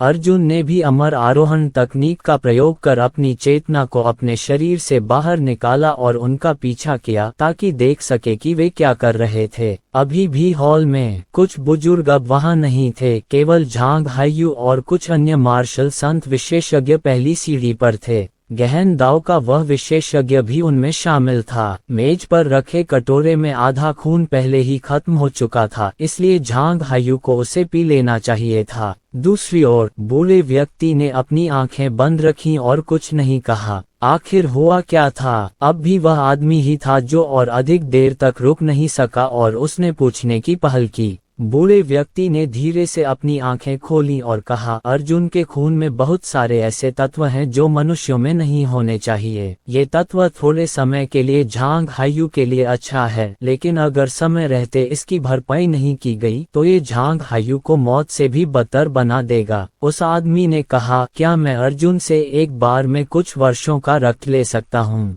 बूढ़े व्यक्ति ने अपना सिर हिलाया। झांग हायू की परेशानी का कारण अर्जुन का खून नहीं, बल्कि उसके खून में मौजूद आध्यात्मिकता थी। मैंने पहले ही इस आध्यात्मिकता की जांच कर ली है और समय बीतने के साथ यह धीरे धीरे खत्म हो जाएगी। दूसरे शब्दों में, चाहे हम एक बार में कितना भी रक्त निकाल लें, वह संभवतः 3 से 5 दिनों के भीतर सामान्य हो जाएगा और उसमें कोई विशेष आध्यात्मिकता नहीं रह जाएगी। झांग हायू ने जल्दी से कहा, क्या आप रक्त में आध्यात्मिक ऊर्जा को सील करने के लिए रक्त को गोली की तरह संग्रहित कर सकते हैं? बूढ़े आदमी ने झांग हायू को तिरस्कार से देखा और कहा, क्या आपको लगता है कि मैंने इसके बारे में नहीं सोचा था? लेकिन मैंने कोशिश की। मैं नहीं कर सकता। कोई न कोई उपाय तो निकल ही आता है। उस आदमी ने बेचैनी से कहा, तुम जहर का भी इलाज कर सकते हो। इस थोड़े से खून से घबराने की कोई जरूरत नहीं है। बूढ़े आदमी ने कहा, जल्दी क्या है? क्या मैंने कहा था कि मैं इसे हल नहीं कर सकता? लेकिन मुझे आगे शोध करने के लिए समय चाहिए। बेहतर होगा कि अर्जुन को अल्पावधि में मरने न दिया जाए। थोड़ा समय शब्द विचारणीय था। शायद इसका मतलब था कि इस थोड़े समय के बाद उसे रक्त की समस्या का कोई हल मिल गया होगा। इसका मतलब ये भी हो सकता है कि इस थोड़े समय के बाद वे दानव सम्राट को मना लेंगे और स्मोक बीकन राजवंश को तोड़ देंगे।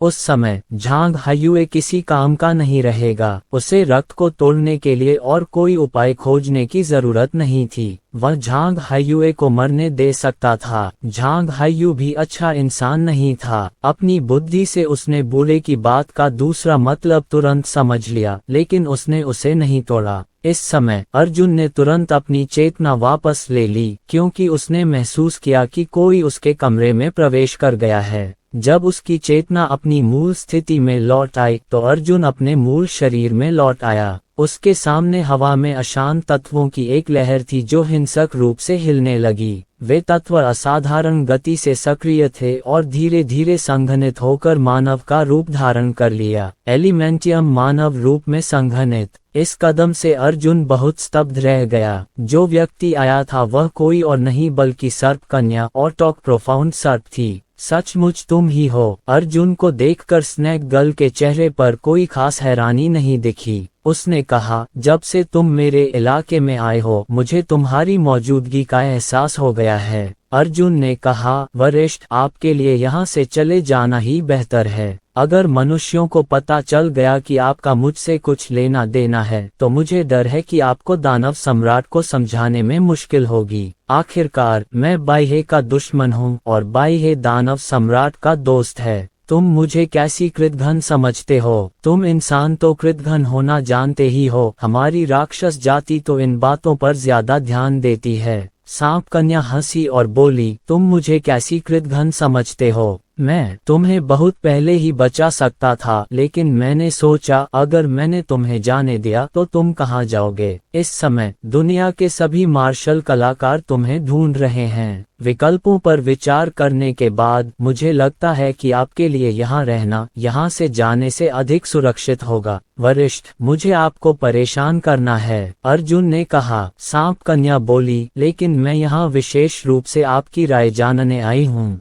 आप क्या करने की योजना बना रहे हैं? अगर तुम चाहो तो मैं 5 सेकंड के भीतर सभी प्रकृति संप्रदाय को मार सकता हूँ। अर्जुन ने कहा, धन्यवाद वरिष्ठ, हालांकि वे अब मर नहीं सकते, वे अभी भी मेरे लिए उपयोगी हैं। तो फिर मैं आपके लिए क्या कर सकती हूँ? सांप लड़की ने पूछा। अर्जुन ने कहा, उनके हाथों में गेल स्पैरो नामक राक्षसी जानवर है। उस गेल स्पैरो को पकड़ लो, ये बहुत आसान है। सांप लड़की ने सिर हिलाया और कहा, मैं तुम्हें कल जवाब दूंगी। ऐसा कहने के बाद सर्प महिला का शरीर बिखरने लगा, एक गंदा तत्व में बदल गया और फिर हवा शांत हो गई। यह एक प्रकार का दाव लक होना चाहिए, है ना? अर्जुन ने अपने मन में पूछा। 8 आंखों वाले सर्प ने कहा, उसके लिए अपने शरीर को शुद्ध तात्विक संरचना में विघटित करना संभव होना चाहिए। ये कदम प्रतिभा जागृति के समान ही है, लेकिन ये प्रतिभा जागृति नहीं है क्योंकि इसका कोई दुष्प्रभाव नहीं है।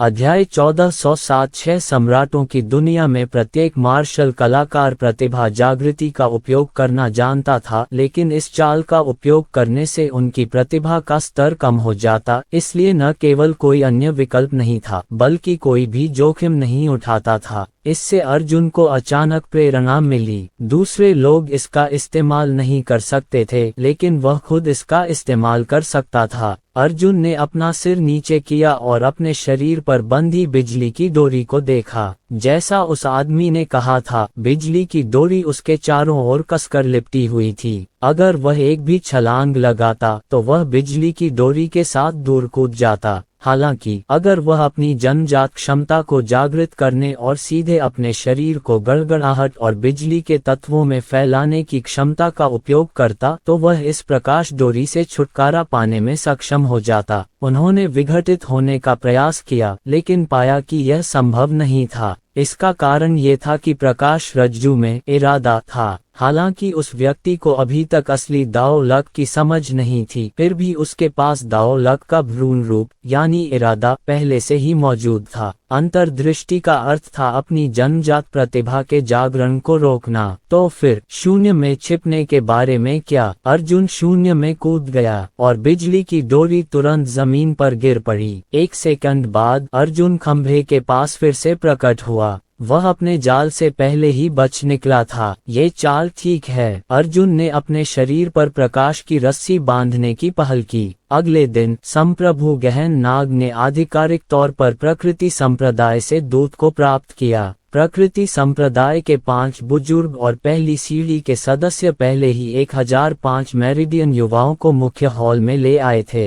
हॉल के बाएं और दाएं तरफ काले सांप वंश के बुजुर्ग लोग बैठे थे। कुल 16 लोग थे। उनमें से 8 स्वर्गीय क्लेश क्षेत्र के विशेषज्ञ थे, जबकि बाकी 8 दिवंगत मार्शल सेन क्षेत्र के विशेषज्ञ थे। वे स्वर्गीय क्लेश क्षेत्र में आधे अधूरे प्रवेश कर चुके थे। 8 स्वर्गीय क्लेश प्राचीनों में एक लाल दाढ़ी वाला बूढ़ा व्यक्ति भी था जो सांप लड़की से कमतर नहीं था। हालांकि बूढ़े व्यक्ति की उम्र करीब आ रही थी, इसलिए शायद उसके पास जीने के लिए ज्यादा साल नहीं बचे थे। इसीलिए उसने अपनी आंखें बंद रखीं, सांस नहीं ली, बात नहीं की और यहाँ तक कि उसकी धड़कन और रक्त प्रवाह भी न्यूनतम सीमा तक गिर गया था। अर्जुन की चेतना पहले ही तैर चुकी थी। उसने अनुमान लगाया कि बूढ़ा आदमी पिछले सम्राट होना चाहिए, इससे पहले कि प्रकृति संप्रदाय के लोग कुछ बोल पाते। सार्वभौम सर्पिनी ने कहा, मुझे लगता है कि आप एक अजीब सा राक्षसी जानवर ला रहे हैं। मैं इसे चाहती हूँ। आमतौर पर यदि संप्रभु सांप महिला ने खजाने के लिए पूछने की पहल की तो संप्रदाय निश्चित रूप से बहुत खुश होगा,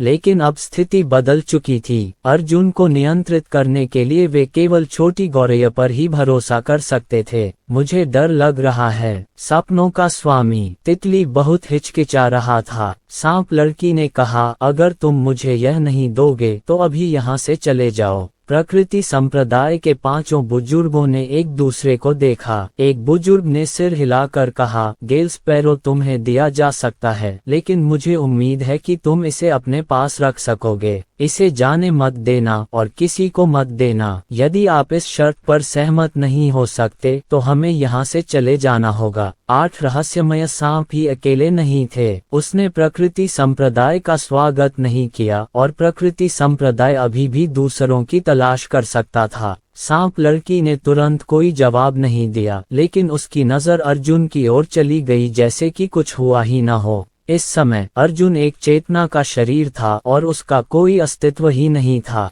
हालांकि शक्तिशाली विशेषज्ञ ये भांप सकते थे कि किसी प्रकार की दृष्टि उस पर नजर रखे हुए थी। अर्जुन को नहीं पता था कि यह एक संयोग था या फिर सांप लड़की ने सचमुच उसे खोज लिया था, इसलिए उसने सिर हिला दिया। उसे ये भी नहीं पता था कि सांप लड़की उसकी स्वीकृति देख पाएगी या नहीं। हालांकि सांप लड़की ने अपना सिर हिलाया और कहा, ठीक है, मैं खुद इसका ख्याल रखूंगी। प्रकृति संप्रदाय के लोगों ने तुरंत उस छोटे पक्षी को उठाया और अपने हाथों से उसे सर्प कन्या को सौंप दिया। संप्रभु गहन सांप और झांग हायु के बीच प्रकृति संप्रदाय ने निर्णायक रूप से सांप महिला को चुना। पिंजरा तोड़ो और इस छोटे से पक्षी को मेरे शयन कक्ष में ले आओ। इसकी अच्छी तरह देखभाल करो जैसे कि यह हमारा परिवार हो। सांप लड़की ने कहा। हाँ, तुरंत एक नौकरानी आए और पक्षी को ले गई। ये दृश्य देखकर अर्जुन ने राहत की सांस ली। उसने मन ही मन सोचा कि आखिरकार उसने उस नन्ही चिड़िया को बचा लिया। एक बार जब छोटा गौरैया सुरक्षित हो गया तो अर्जुन को अपने भविष्य की कोई चिंता नहीं रहेगी। वह अपने हाथ पैर खोलकर कोई बड़ा काम कर सकेगा। फिर प्रकृति संप्रदाय के लोगों ने 5 मीटर की गोली भट्ठी जारी की। संप्रदाय के वृद्ध साधक ने सर्प जाति के बुजुर्गों और विशेषज्ञों के सामने 5 मेरिडियन युवाओं में से एक को गोली भट्ठी में धकेल दिया और गोलियों को परिष्कृत करना शुरू कर दिया। मनुष्यों की चीखें लगातार सुनाई दे रही थीं, लेकिन राक्षसों को ऐसी चीखों पर जरा भी दया नहीं आ रही थी। प्रकृति संप्रदाय को इसकी परवाह नहीं थी। सबसे भयावह बात यह थी कि गोलियों को परिष्कृत करने की पूरी प्रक्रिया के दौरान जिन 5 मेरिडियनों का शोधन किया गया था उनमें से जो युवक था वह हमेशा जीवित रहा।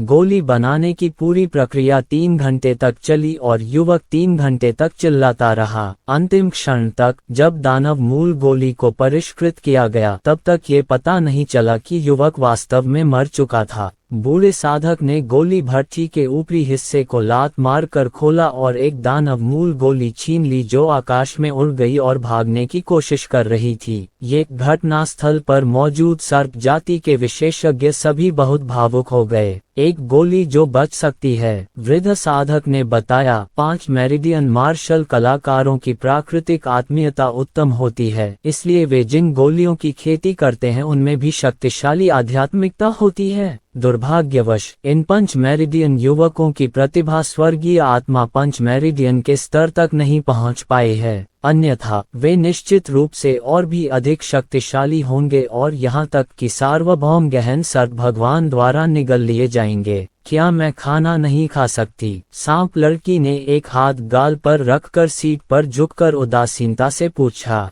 वृद्ध साधक ने कहा, आपका वंश अत्यंत शुद्ध है। मानव प्रतिभा के अनुसार आपके पास 5 मेरिडियन प्रतिभाएं भी हैं और आपकी प्रतिभा स्वर्गीय आत्मा के 4 मेरिडियन और पृथ्वी आत्मा के 1 मेरिडियन के बराबर है। इसलिए जब तक आपके द्वारा निली गई दानव मूल की गोली आपकी प्राकृतिक प्रतिभा से दूर नहीं है तब तक ये तभी काम करेगी, अन्यथा भले ही आप इसे खा लें ये बेकार होगी। सर्प कन्या ने कहा, ऐसी स्थिति में केवल वे लोग ही औषधीय गोलियां बना सकेंगे जो मुझसे थोड़ी कम प्रतिभाशाली हैं और मेरे लिए मददगार होंगी। बिल्कुल, बूढ़े आदमी ने कहा, लेकिन चिंता मत करो, अगर तुम हमारा समर्थन करने को तैयार हो तो हम तुम्हें 3 या 4 मेरिडियन वाली एक स्वर्गीय आत्मा की गोली दिलाने का कोई रास्ता निकाल लेंगे, भले ही यह बहुत मुश्किल हो। आगे क्या होगा? सांप लड़की ने पूछा। बूढ़े किसान ने कहा, मैं इस गोली को आजमाने के लिए कुलीन वर्ग के एक शक्तिशाली सर्प जाति विशेषज्ञ को आमंत्रित करना चाहता हूँ। इस व्यक्ति की प्रतिभा स्वर्गीय आत्मा जुड़वा मेरिडियन और पृथ्वी आत्मा 3 मेरिडियन से नीचे होनी चाहिए, यानी आपके रक्त संबंधी भी ऐसा कर सकते हैं। सांप लड़की ने ताली बजाई और एक हट्टा कट्टा आदमी तुरंत वहां आया। इस आदमी के नंगे कंधे और मांसपेशियां बहुत विस्फोटक लग रही थीं और उसकी साधना दिव्य मार्शल आर्ट के 3रे स्तर के आसपास थी।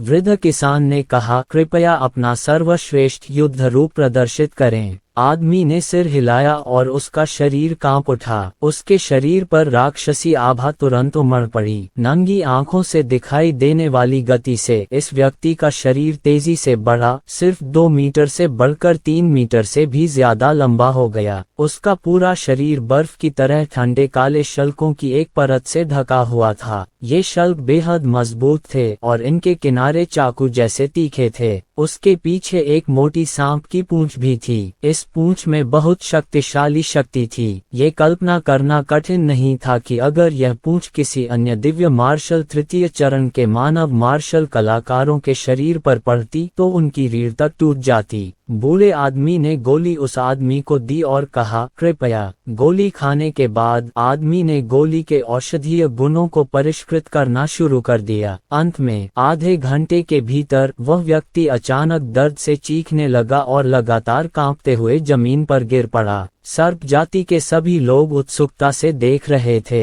अध्याय 1408 परिणामस्वरूप सबकी निगाहों के सामने उस आदमी का आधा मानव और आधा सांप का रूप बदल गया। उसके शरीर पर शल्कों में धीरे धीरे धात्विक चमक आ गई और वह सैकड़ों प्रकार के शोधनों से परिष्कृत किए गए परिष्कृत इस्पात जैसा दिखने लगा। उसका शरीर भी काफी बड़ा हो गया था। उसकी ऊंचाई 5 मीटर तक पहुंच गई थी। इसकी पीठ पर सांप की पूंछ से बर्फीली धात्विक चमक निकलती थी, जिससे यह और भी मजबूत और कठोर दिखता था। उस आदमी की शक्ल देखकर सबको ये भ्रम भी हो रहा था कि जो उन्होंने देखा है वह कोई प्राणी नहीं, बल्कि शीशे जैसे स्टील से बनी कोई मूर्ति है। हालांकि ये बदलाव अभी पूरी तरह से नहीं हुआ था। अंत में उस आदमी की नजर उसके माथे पर थी और उसकी तीसरी आंख खुली हुई थी, एक क्रिस्टल जैसी पीली सीधी आंख। ये किस प्रकार का परिवर्तन है? सांप अचंभित रह गए और एक बुजुर्ग ने जल्दी से पूछा। वृद्ध साधक मुस्कुराया और बोला, यह कोई परिवर्तन नहीं, बल्कि एक जातीय विकास है। महान प्रगाढ़ सर्प की जाति के आधार पर इसकी जातीय विशेषताओं द्वारा इसे और भी उन्नत किया जाएगा। तुम्हारा क्या मतलब है? ये तो बिल्ली के बाग में बदल जाने जैसा है। बेशक ये रूपक उचित नहीं है, लेकिन शायद ये सोचने का यही तरीका है। वह आदमी पहले ही उठ खड़ा हुआ था। उसने सिर नीचे किया और अपनी मुट्ठियों को देखा। हर बार जब वह मुट्ठियां भींचता तो धातुओं के आपस में रगड़ने की चरमराहट की आवाज आती। वृद्ध साधक ने बताया, क्योंकि उसने जो गोलियां खाई थीं, वे एक स्वर्गीय आत्मा पृथ्वी शिरा से परिष्कृत की गई थीं और मनुष्य 4 सांसारिक आत्मा शिराओं से। इस सर्प जाति विशेषज्ञ की उन्नति दिशा मुख्य रूप से पृथ्वी पर आधारित थी। आप एक ऐसा कबीले का सदस्य ढूंढ सकते हैं जो आमतौर पर आपके बराबर हो और आप उससे लड़कर परिणामों का परीक्षण कर सकें। उस आदमी को तुरंत एक दूसरा आदमी मिल गया। जब 2 सर्प जाति के पुरुष एक साथ खड़े हुए तो उनके दृश्य प्रभाव तुरंत बहुत भिन्न हो गए। जिस व्यक्ति ने गोली खाई थी वह 5 मीटर लंबा था और उसकी चमक धातु जैसी थी। दूसरी ओर सांप जाति का आदमी अभी भी हाड़ मांस का बना हुआ था।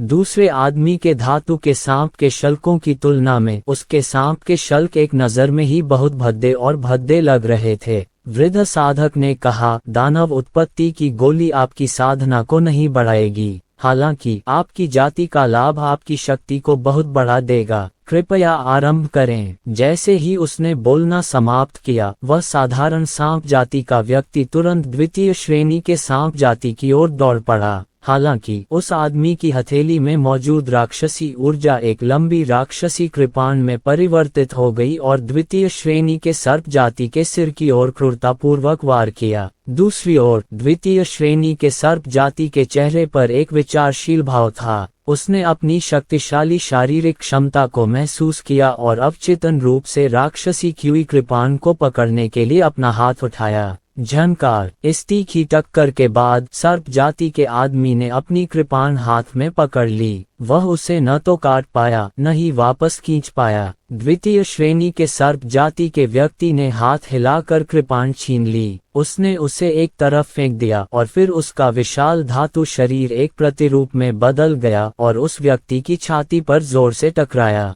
जहां तक मांस और रक्त वाले सर्प मनुष्य का प्रश्न है, वह टूटे हुए डोर वाले पतंग के समान था और वह बिना किसी प्रतिरोध के उड़ गया। इस समय सर्प जाति के सभी लोग खड़े हो गए और अचंभित रह गए, यहाँ तक कि जिस ऑटोक एल्डर के बारे में अर्जुन को संदेह था कि वह पूर्व सुप्रीम एल्डर है, उसने भी धीरे धीरे अपनी आंखें खोलीं। सर्प जाति के अधिकांश लोगों में दानव मूल गोली के लिए एक अतुलनीय लालसा उत्पन्न हो गई। हालांकि कुछ लोग ऐसे भी थे जो संशय में थे। एक बुजुर्ग ने भौहें चढ़ाई और चिल्लाया, ये हमारे काले सांप वंश का कलंक है। वृद्ध साधक मुस्कुराया और बोला, जब एक बार ड्रैगन रूप परिवर्तन बिजली क्लेश से गुजरता है और एक सच्चे ड्रैगन में बदल जाता है, तो क्या यह उसके वंश की अशुद्धता है? मुझे ऐसा नहीं लगता, क्योंकि बाढ़ के ड्रैगन में खुद ड्रैगन की विशेषताएं होती हैं। हालांकि यह विशेषता हमेशा नींद की अवस्था में रही है। उन्होंने द्वितीय श्रेणी के सर्प पुरुष की ओर इशारा करते हुए कहा, मैंने उसके शरीर में प्रगाढ़ सर्प की रक्तरेखा नहीं बदली। वह अभी भी प्रगाढ़ सर्प है, लेकिन वह एक उच्चतर स्तर तक विकसित हो गया है। बूढ़े साधक को डर था कि सर्प जाति के पास पर्याप्त बुद्धि नहीं होगी, इसलिए उसने 2 आध्यात्मिक जड़ी बूटियां निकाली। ये दोनों डंठल स्नैक ब्लड ग्रास हैं। एक डंठल 1 है और दूसरा डंठल 2 है। क्या आप कह सकते हैं कि डंठल 2 स्नैक ब्लड ग्रास के गुण दूषित हैं? बिल्कुल नहीं, क्योंकि डंठल 1 स्नैक ब्लड ग्रास के शरीर में डंठल 2 कारक होता है। मैंने तो बस आपकी जाति की अधिक सुप्त क्षमता को जगाया था। दूसरे शब्दों में, आप ये भी नहीं जानते कि सांप जाति का वह आदमी कैसा दिखेगा, सांप लड़की ने सोचते हुए कहा।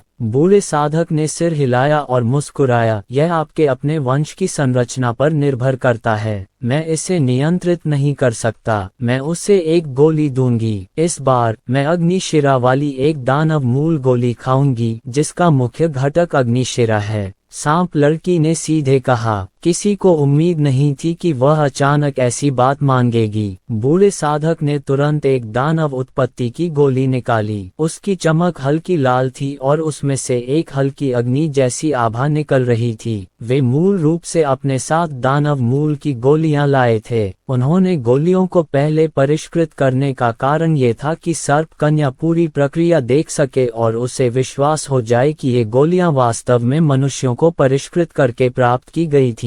द्वितीय श्रेणी के सर्प साधक ने जब दानव मूल की गोली खा ली तो उसका शरीर फिर से बदल गया। उसका शरीर अचानक आग की तरह लाल और चमकीला हो गया और उसके शरीर पर मौजूद धातु के सांप के शल्क लाल और लालज्वाला जैसे शल्कों में बदल गए। इससे भी अधिक भयावह बात यह थी कि सर्प जाति की पीठ पर एक जोड़ी विशाल ज्वलंत पंख भी उगाए थे। क्या इसे तृतीय श्रेणी माना जाएगा? सांप लड़की ने सोचते हुए पूछा। बूढ़े साधक ने मुस्कुराकर अपना सिर हिलाया। यह अभी भी द्वितीय श्रेणी का है। उसकी जाति का वर्ग नहीं बदला है। ये केवल पृथ्वी गुण से अग्नि गुण में बदल गया है। तो फिर मैं तीसरी कक्षा तक कैसे पहुंच सकती हूँ? सांप लड़की ने पूछा। इस सांप लड़की द्वारा पूछा गया प्रत्येक प्रश्न और उसका प्रत्येक वाक्य बहुत सटीक था, जो सीधे तौर पर दानव मूल गोली की विशिष्ट क्षमता की ओर इशारा करता था। वृद्ध साधक ने कहा, अभी अभी उसने जो दानव उत्पत्ति की गोलियां खाईं, वे सभी मनुष्यों द्वारा एक ही दिव्य आत्मा शिरा से परिष्कृत की गई थीं। वे उसकी अपनी प्रतिभा के समान हैं, लेकिन उसकी प्रतिभा से कमतर हैं।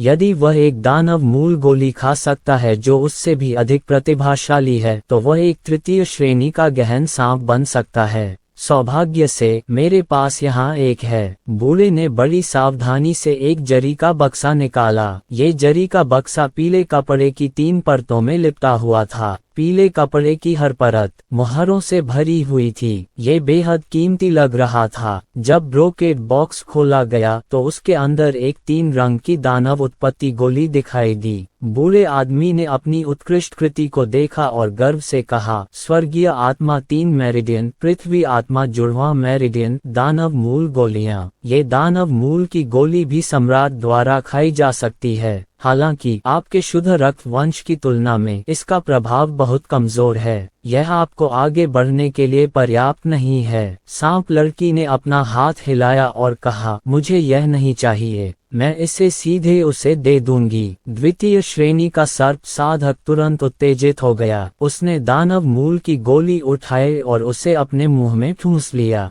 फिर तीसरे चरण का विकास शुरू हुआ। अर्जुन दृश्य में हो रहे परिवर्तनों पर बारीकी से ध्यान दे रहा था और दानव मूल गोली की भयानक शक्ति से हैरान था। उस आदमी ने तीसरी सीढ़ी का विकास शुरू कर दिया था। बूढ़े साधक ने समझाया, क्योंकि वह अब ज्वाला के रूप में है। स्वर्गीय आत्मा 3 शिराओं वाली दानव युवान गोली खाने के बाद वह अभी भी मुख्यतः ज्वाला के रूप में ही है। अध्याय 1409 अंत में वह आदमी एक अविश्वसनीय चीज में बदल गया। वह एक अग्नि सांप में बदल गया, एक शुद्ध ज्वाला सांप। उसका पूरा शरीर अग्नि तत्व से बना था। स्पष्ट रूप से कहें तो वह कोई जलता हुआ गहन नाग नहीं था, बल्कि शुद्ध ज्वालाओं से बना एक गहन नाग था। सर्प कन्या की आंखें हिल गईं और उसने तुरंत एस्ट्रल क्यूई का एक रेशा बाहर फेंक दिया, जिससे तृतीय श्रेणी के सर्प पुरुष की कमर कट गई। हालांकि सांप आदमी की कटी हुई कमर वास्तव में ठीक हो गई थी। ये कैसे हो सकता है? सांप लड़की ने आश्चर्य से पूछा। बूढ़े साधक ने उत्साह से कहा, क्या शानदार कृति है। ये पहली बार है जब मैंने तीसरी श्रेणी की विकसित राक्षस जाति देखी है। ये बहुत चौंकाने वाला है। मुझे लगता है कि मैं इसे समझा सकता हूँ। हम मनुष्य और राक्षस सभी मांस और रक्त से बने तत्वों से बने हैं। वास्तव में पहाड़, नदियाँ, पेड़ और पत्थर सभी सबसे बुनियादी एकल तत्वों से बने हैं। जाति की उन्नति जितनी अधिक होगी, वह अपनी मूल स्थिति में उतना ही अधिक लौटेगा। वह पूर्ण तत्व के उतना ही अधिक निकट होगा। इसलिए वह अब एक तत्व प्राणी है। विकास के दूसरे चरण ने उसके शरीर को तत्व आधारित फाइन स्टील स्नैक कबीले और फायर स्नैक कबीले में बदल दिया, जबकि तीसरे चरण ने उसे सीधे अपने नश्वर शरीर को छोड़ने और एक शुद्ध तत्व प्राणी बनने की अनुमति दी। तत्वीय प्राणियों में अब जीवन, आयु, बीमारी और मृत्यु की अवधारणा नहीं है। उनके केवल 2 रूप हैं, अस्तित्व और अनस्तित्व।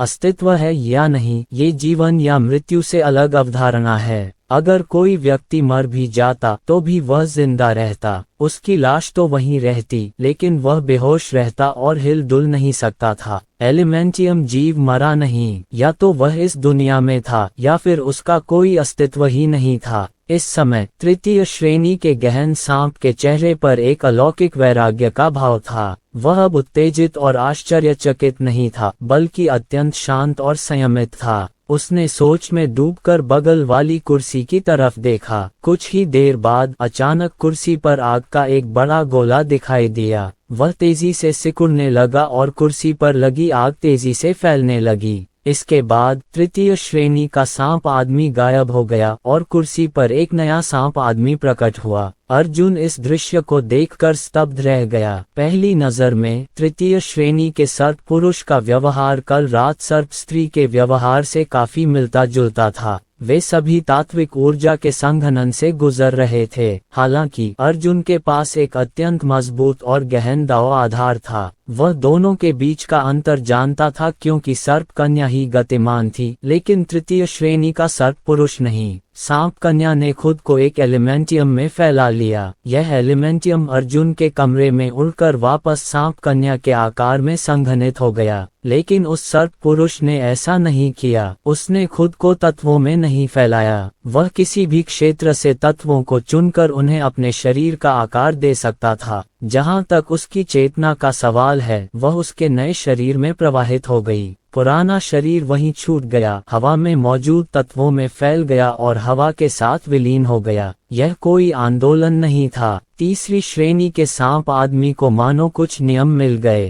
हों। उसने उदासीनता से दरवाजे की ओर देखा। जैसी कि उम्मीद थी, दरवाजा अचानक जल उठा और लपटों ने एक नया वह बना दिया। हालांकि प्रवेश द्वार पर तीसरे दर्जे का सांप मानव हिल नहीं पाया, क्योंकि उसके नए शरीर में उसकी चेतना नहीं थी। उसके बाद सर्प पुरुष ने पुनः अपना शरीर त्याग दिया और अपनी चेतना को सीधे दरवाजे पर स्थित शरीर में स्थानांतरित कर दिया, जहां वह प्रकट हुआ। दृश्य पूरी तरह से शांत था। कोई भी व्यक्ति परिदृश्य में हो रहे बदलावों के साथ तालमेल बिठाने के लिए मानसिक रूप से तैयार नहीं था। तात्विक जीव, ऐसा कहा जाता था कि इस तरह की चीजें सिर्फ पाताल लोक में ही होती हैं। लेकिन अब वह वास्तव में देख रहा था कि एक गहन सांप एक मौलिक गहन सांप में बदल गया। तो फिर क्या वह अमर नहीं है? सांप लड़की ने उत्सुकता से पूछा। बूढ़े किसान ने सिर हिलाया। नहीं, उसे मारने का एक ही तरीका है। सांप लड़की ने सिर हिलाया। दाओ लक, एलिमेंटल आक्रमण। बूढ़े साधक ने सिर हिलाया और कहा, तत्वों का प्राणी अजेय नहीं होता, वह अब किसी भी आक्रमण का सामना नहीं कर पाएगा। हालांकि तत्वों का आक्रमण सीधे उसके शरीर की संरचना को विघटित कर सकता है और उसे नष्ट कर सकता है। इस समय तृतीय श्रेणी का सर्प मानव अचानक कांप उठा। उसका शरीर और भी जोर से कांपने लगा और उसके शरीर के चारों ओर हवा में लपटें उठने लगीं।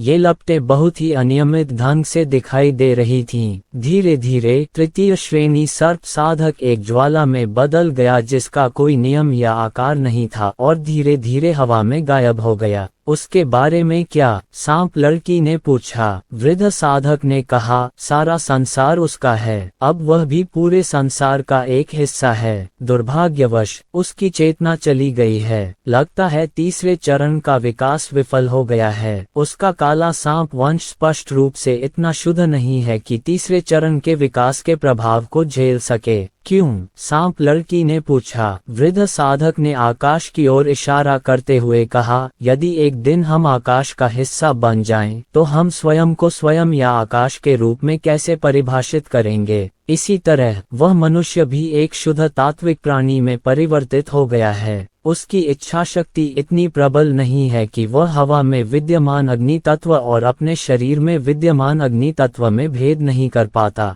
वह कौन सा है? वह अराजकता में है। उसे लगता है कि दुनिया के सभी अग्नि तत्व वही हैं। वह दुनिया का अग्नि तत्व है, इसीलिए वह भ्रम में अपने रूप की रक्षा नहीं कर सकता। वह अनंत अग्नि तत्वों का एक हिस्सा बन गया है, समाहित हो गई। सर्प कन्या ने सिर हिलाया और कहा, मैं संसार द्वारा आत्मसात हो गई हूँ। बूढ़ा साधक अभी भी उत्साहित था। उसने सर्प कन्या से कहा, लेकिन शुद्ध वंश, उच्च साधना क्षेत्र और तुम्हारे जैसी दृढ़ इच्छा शक्ति वाला व्यक्ति अपनी रक्षा तो कर ही सकता है। एक मांस और रक्त वाले प्राणी से एक मौलिक प्राणी में बदलना एक सामान्य प्राकृतिक प्रक्रिया नहीं थी, इसलिए इसकी खामियां हास्यास्पद थीं। फिर भी पूरा ब्लैक स्नैक कबीला स्थानांतरित हो गया। अगर विकास के 3 चरण इतने भयानक थे, तो विकास के सिर्फ 2 चरण ही काफी होंगे। इससे भी वे अतुलनीय रूप से शक्तिशाली बन सकते हैं, क्योंकि वे अतुलनीय रूप से महान गहन सांप हैं। द्वितीय क्रम विकास से गुजर रहा खरगोश और भी अधिक शक्तिशाली खरगोश से अधिक कुछ नहीं था, लेकिन फिर भी वह सबसे साधारण कुत्ते को हराने में असमर्थ था।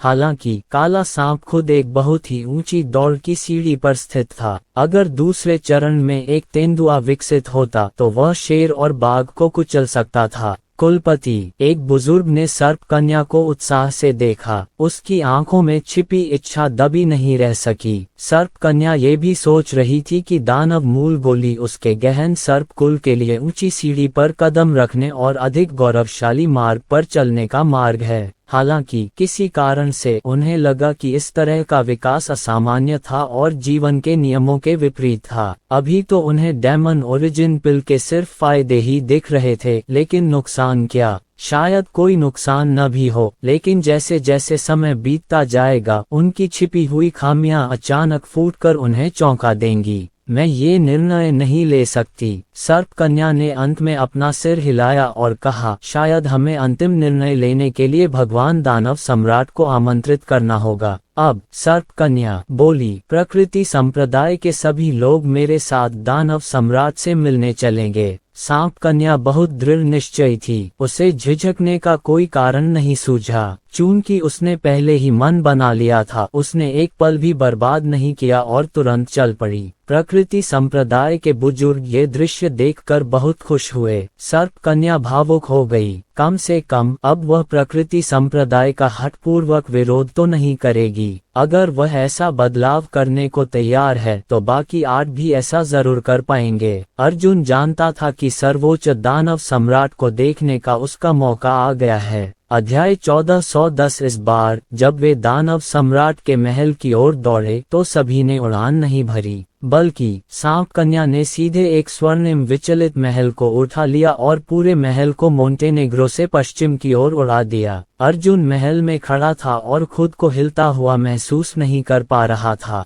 यह विशाल महल आसानी से उड़ रहा था। अगर वह कभी कभार खिड़की से बाहर पीछे हटते दृश्यों को न देख पाता तो उसे ऐसा भ्रम होता कि वह जमीन पर खड़ा है। प्रकृति संप्रदाय के लोग, काले नाग वंश के बुजुर्ग, अर्जुन सहित सभी महल में मौजूद थे। इस बार नाग महिला को मामले की गंभीरता समझ आ गई। उसे व्यक्तिगत रूप से दानव सम्राट से मिलना था। ऐसी परिस्थितियों में अर्जुन को झांग हायु से बात करने का मौका नहीं मिला। दोनों अभी भी एक दूसरे के प्रति शत्रुतापूर्ण व्यवहार का दिखावा कर रहे थे। 8 आंखों वाले सांप ने अर्जुन के दिल में कहा, ऐसा लगता है कि यह सांप महिला अभी भी दानव उत्पत्ति की गोली के प्रति बहुत प्रतिरोधी है, लेकिन उसके पास व्यक्तिगत रूप से दानव सम्राट को खोजने के अलावा कोई विकल्प नहीं है। अर्जुन ने मन ही मन सोचा, क्योंकि वह बहुत चिंतित है। उसने देखा है कि दानव मूल की गोली ने दानव जाति को कितना लाभ पहुंचाया है। अगर वह असहमत भी होती है तो भी अन्य 6 सर्वोच्च प्राणी सहमति में सिर हिला देंगे। उसे अवश्य जाना चाहिए। यद्यपि इस समय वह नहीं जानती कि अन्य 6 लोगों को कैसे राजी किया जाए। सांप ने कहा, ठीक है, बात को सतह पर लाना और उसे स्पष्ट करना आसान होगा।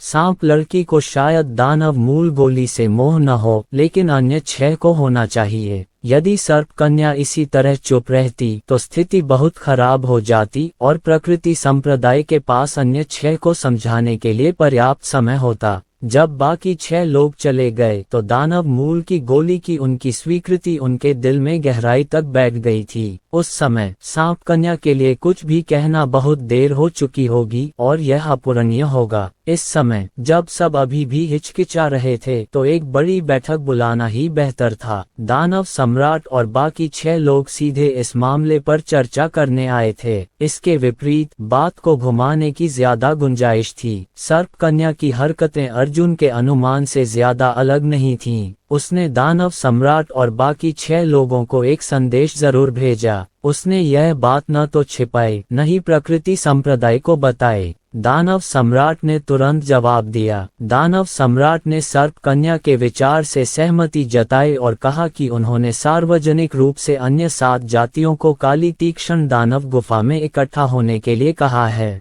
काली तीक्ष्ण दानव गुफा वह स्थान था जहां दानव सम्राट स्थित था। हालांकि संप्रभु 9 पूंछ वाली लोमड़ी पहले ही मर चुकी थी, उसका आत्मा लोमड़ी कबीला अभी भी मौजूद था। यह अभी भी एक विशाल शक्ति थी, लेकिन वर्तमान में ड्रैगन के बीच कोई नेता नहीं था। इस दौरान एक बार सर्प कन्या ने खुलेआम अर्जुन को बुलाया। इस बुलावे का उसका स्पष्टीकरण बहुत सरल था, यानी उसने कोई स्पष्टीकरण नहीं दिया। कमरे में केवल 3 लोग थे, अर्जुन, स्नैक गर्ल और वह बूढ़ा बुजुर्ग जो अपनी आंखें बंद कर रहा था मानो वह मर गया हो। अर्जुन को समझ नहीं आया कि उसने अचानक उसे ऐसे संवेदनशील समय पर क्यों बुलाया। सर्प कन्या बहुत स्पष्ट थी और उसने सीधे कहा, आप कोई राक्षस नहीं हैं, न ही आप प्रकृति संप्रदाय के सदस्य हैं, इसलिए आपकी राय अधिक सटीक है। वर्तमान स्थिति के बारे में आप क्या सोचते हैं? अर्जुन को उम्मीद नहीं थी कि वह ऐसा पूछेगी, इसलिए उसने बिना कुछ छिपाए कहा, वर्तमान स्थिति बहुत खतरनाक है। पश्चिमी सम्राट महाद्वीप के विनाश का फैसला इस महान बैठक के दौरान किया जाना चाहिए। सांप लड़की ने स्वीकृति में सिर हिलाया और कहा, आगे बढ़ो। अर्जुन ने कहा, बाई कबीले के पास जन्मजात काला टावर है। उनके पास पश्चिमी सम्राट को नष्ट करने के लिए पर्याप्त शक्ति है, लेकिन उनके पास काले टावर को नियंत्रित करने के लिए पर्याप्त जनशक्ति नहीं है। उन्हें राक्षस जाति की शक्ति उधार लेने की आवश्यकता है। यदि दानव सम्राट पश्चिमी सम्राट पर युद्ध की घोषणा करता है तो मेरा अनुमान है कि संपूर्ण पश्चिमी सम्राट महाद्वीप 10 दिनों के भीतर क्षितिज से पूरी तरह से गायब हो जाएगा। यदि दानव सम्राट बाई कबीले के साथ सेना में शामिल होने से इनकार करता है तो बाई कबीला केवल स्वयं ही ऐसा कर सकता है। वे दानव कबीले को दानव मूल गोलियां देना जारी नहीं रखेंगे, बल्कि उन्हें अपने लोगों को खाने के लिए देंगे।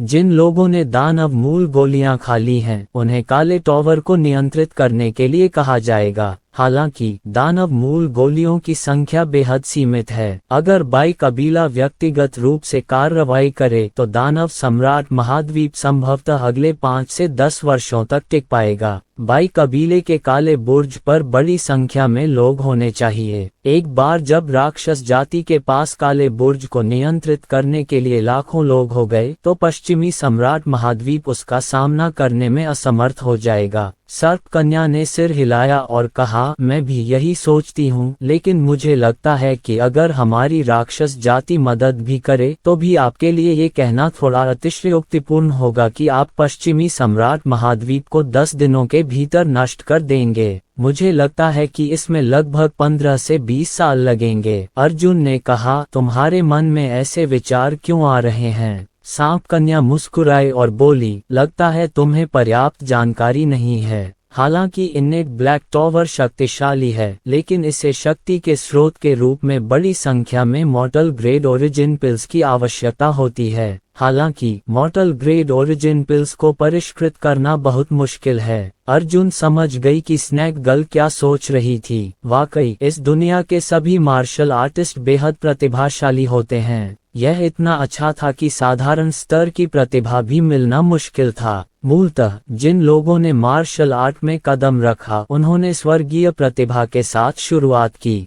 अर्जुन ने अपना सिर हिलाया। ऐसा नहीं है कि मुझे पर्याप्त जानकारी नहीं है, बल्कि यह है कि आपको पर्याप्त जानकारी नहीं है। मैं आपको केवल इतना बता सकता हूँ कि बाई कबीले के पास नश्वर ग्रेड मूल गोलियों की कमी नहीं है। उनके पास आपकी कल्पना से परे बहुत सारी गोलियां हैं। इस दुनिया में इतने कचरा प्रतिभावान इंसान तो नहीं थे, लेकिन अर्जुन की दुनिया में एक था। बाई कबीले ने पहले ही अर्जुन की दुनिया पर कब्जा कर लिया था और यह वाकई अटूट था। तुमने ऐसा क्यों कहा? सांप लड़की की अभिव्यक्ति बदल गई। अर्जुन ने कहा, मैं अभी आपको कारण नहीं बता सकती, लेकिन आपको मुझ पर विश्वास करना होगा। आपको ये भी पता होना चाहिए कि मैं बाई कबीले से आई हूँ। मैं बाई कबीले की पृष्ठभूमि को अच्छी तरह समझती हूँ। बूढ़ा आदमी जो इतने समय से कुछ नहीं बोला था, उसने फिर से अपनी आंखें खोलीं। अगर ऐसा है तो मुझे डर है कि हम बड़ी मुसीबत में पड़ जाएंगे। ये पहली बार था जब बूढ़े व्यक्ति ने बात की थी और यह भी पहली बार था जब अर्जुन ने उसकी आवाज सुनी थी। अर्जुन ने राक्षस जाति को यह नहीं बताया कि उसकी अपनी दुनिया का रहस्य अभी भी वही है। यदि दानव सम्राट को पता था कि बाई कबीले ने अर्जुन की दुनिया में सूर्य और मार्शल दाव को पहले ही सील कर दिया था, तो दानव सम्राट के पास जाने के लिए केवल 2 रास्ते थे। या तो सीधे व्हाइट नदी के सामने आत्मसमर्पण कर दें या इसे व्हाइट नदी से छीन लें। तुमने उस दुनिया को सील कर दिया है। तुम अंदर जाओ और लोगों को पकड़कर परिष्कृत करो। मैं भी कर सकता हूँ। मैं तुमसे ज्यादा लोगों को पकड़ना चाहता हूँ। अगर मैं दानव मूल गोली की खेती नहीं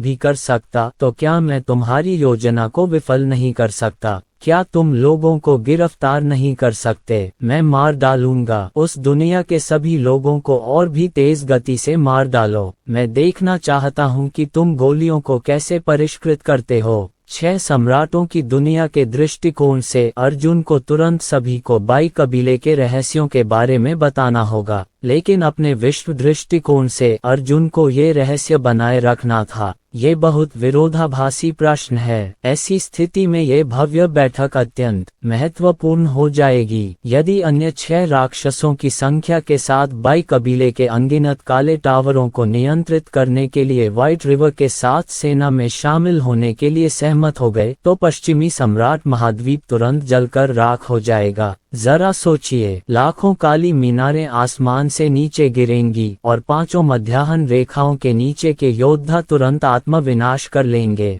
जीवन और मृत्यु दांव पर थे। पश्चिमी सम्राट के नष्ट होते ही बाई तुरंत दोनों दक्षिण पूर्वी सम्राटों पर हमला कर देगा। बाई के साहसिक कार्यों को देखते हुए उसे पूरा विश्वास था कि वह दोनों सम्राटों का एक ही झटके में सफाया कर देगा, लेकिन अब उसे दानव सम्राट की मदद की जरूरत थी, जिसका मतलब था कि बाई की ताकत एक ही समय में 3 मानव सम्राटों को चुनौती देने के लिए पर्याप्त नहीं होनी चाहिए।